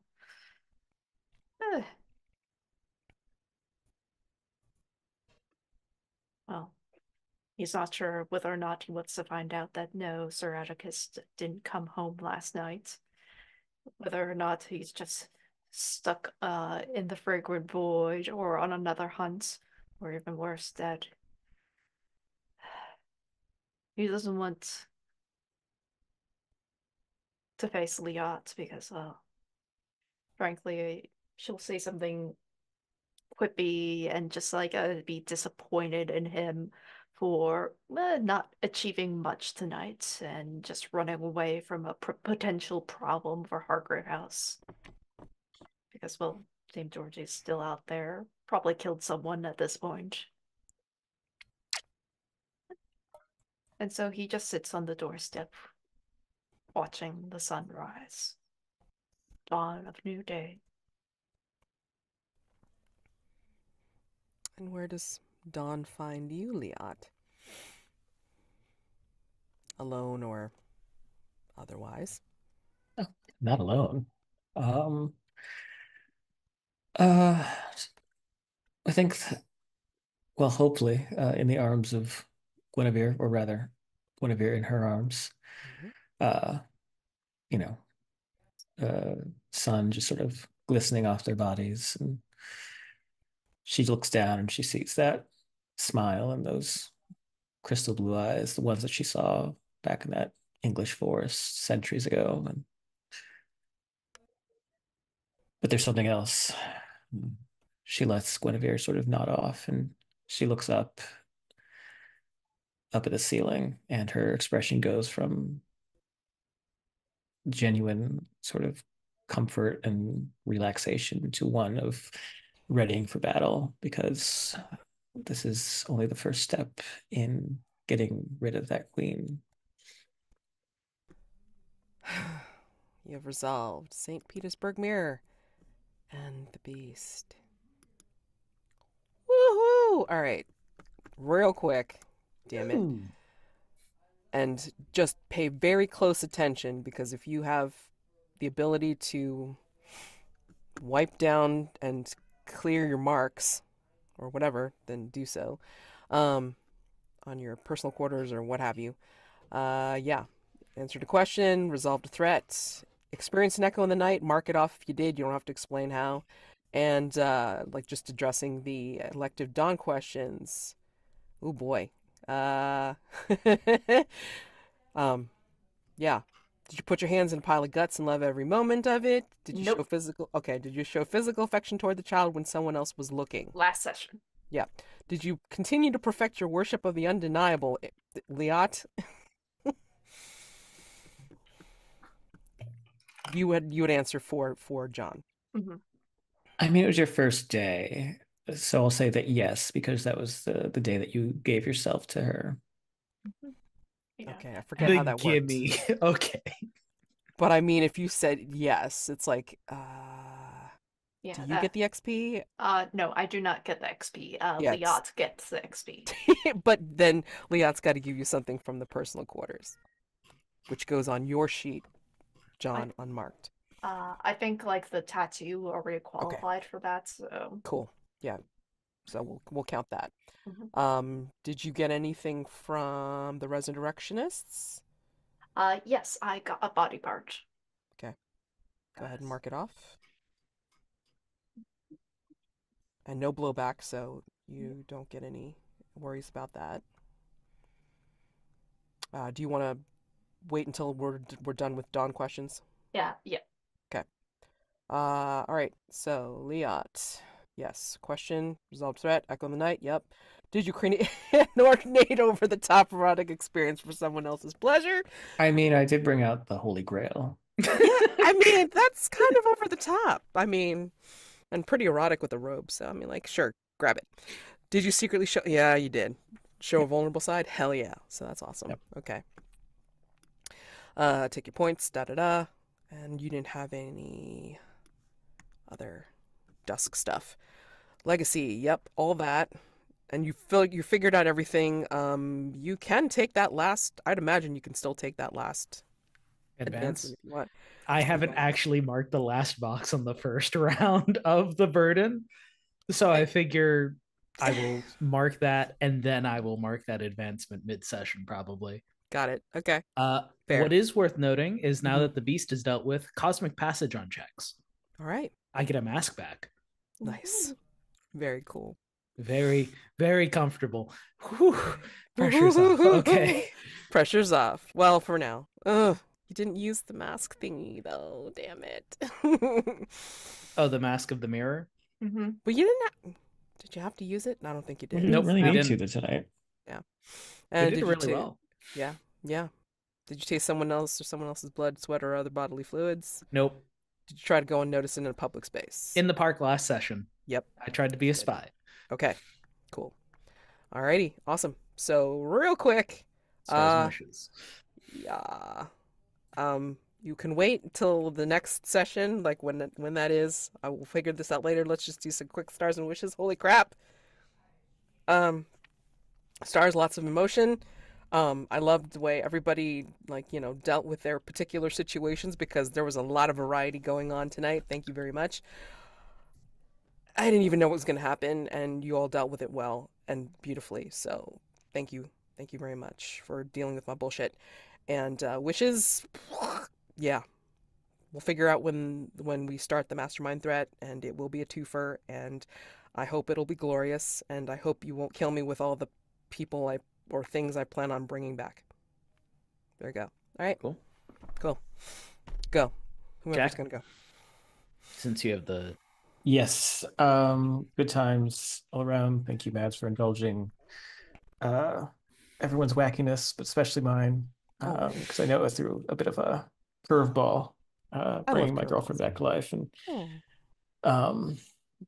yeah. I was kind of hoping that Dr. Weiss and Georgie were gonna like wrestle a little bit more, but I'm fine with what happened. And I did love the whole like bringing in the like infidelity angle. I thought that was super clever. And I liked how you tied in the resurrectionists to it. Like they don't just get you body parts, but they get you information.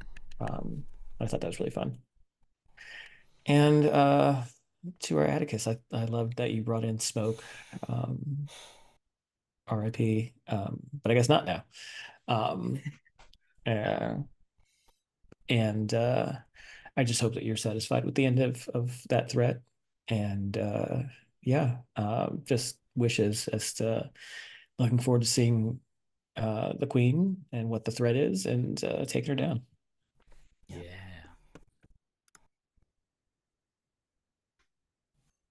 Yeah, I gotta give a star for Jack for Liat. Going on a date this night phase.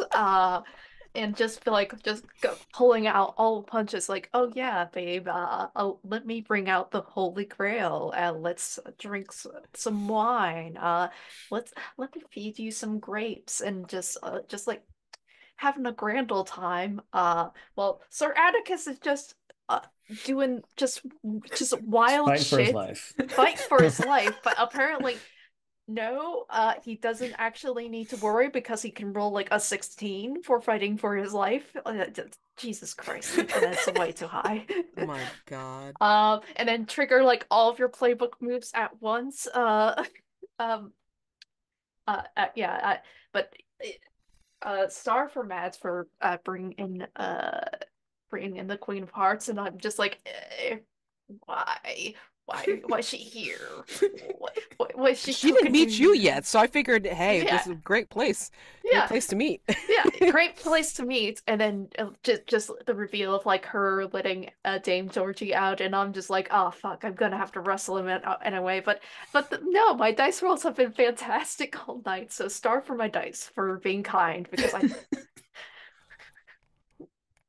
and also star for the teeth like usage because like I had no idea how I was going to use those. I thought I was going to like trade them off at some point.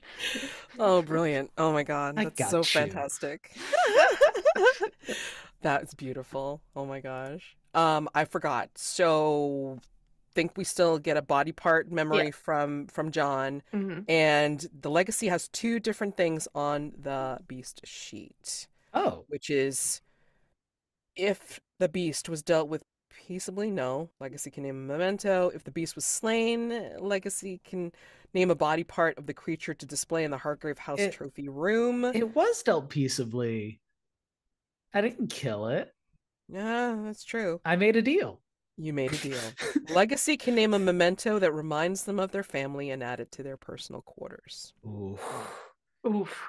Mm, I'm gonna mm, need to mm. think on that one. Make a note to think on that. And the special rule is after this threat is resolved, I will ask you to frame an intimate scene with a fellow hunter in which the legacy ponders if they can ever truly be free from their namesake. Other hunter can grant that freedom by affirming the legacy's growth and comforting them. If they do, the legacy may describe how they retire from monster hunting and go on to live a normal life, now retired from play, or if the other hunter does not believe they've changed or the legacy chooses to stay in the business, continue play as normal.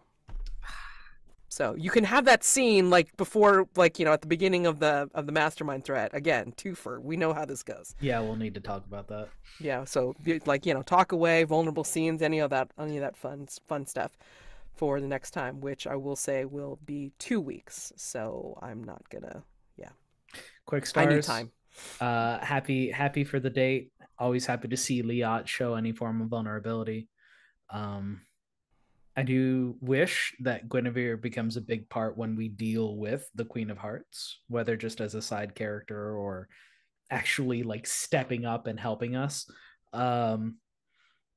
Star to John, like manning up, taking names, just like, no, spy, follow me, going to the spooky embassy, and then having the side character promptly abandon him. Like, that's unfortunate, but like, you roll with the punches, and you rolled with the punches pretty well, so that was pretty cool. Wish hopefully we get to see the child, maybe, I don't know, that'd be neat. It's a wish, it doesn't need to happen, but I don't have enough body parts. well, I would be rolling at a disadvantage. oh yeah, Yes. no, that ain't happening then. Star to Mads for again as everyone else has mentioned, dealing with the disparate tones that we had. Doom Guy, Scooby Doo, and Dating Sim was a great trilogy of sort of encounters we had. Thank you for bringing in Hurla. When I said servitors, I was like, oh, you're gonna do some heart-wrenching, horrifying things, or like all the people that we've met before. No, just dropping the Fey Lord guy. Okay, cool. I'm really happy I was able to use Eternal Man. Thank you for kind of fudging it a little bit so I could use that move one more time. Oh my god, I can't believe. I mean, like, I didn't even remember that was there. Thank goodness that you checked. So there you go. Damn. Well, I mean, like, you guys have been, okay, so star for you guys that have remembered to actually check the moves reference tab for things that are available to you. So congrats. Oh yeah, I'm planning on using the monkey stick when we're dealing with the Queen of Hearts. I think that'll be really fun to just lock her down as everyone else fights her servants. We'll see. You hope everybody else fights her servants. You hope. You're right. Liat is going to have the monkey stick as she goes toe to toe with the Queen of Hearts and gives a verbal smackdown. We'll see. We'll see. Can't wait to see what happens. Oh my god. Gotta figure this out. So, thank you very much. Oh my god, this was great. Holy shit. 24 episodes. 2 more to go. Oh my god. I hope we're ready. I hope I'm ready. I don't know. We'll see. Yeah, so not next week, possibly not the week after. It depends on how fast I can get this pulled together and get my shit together. But happy gaming for the rest of it. And if I see you again for other things, but yeah, we'll look forward to the end. God damn. Ah! Love you guys. All right. Have a great night. See ya. See ya.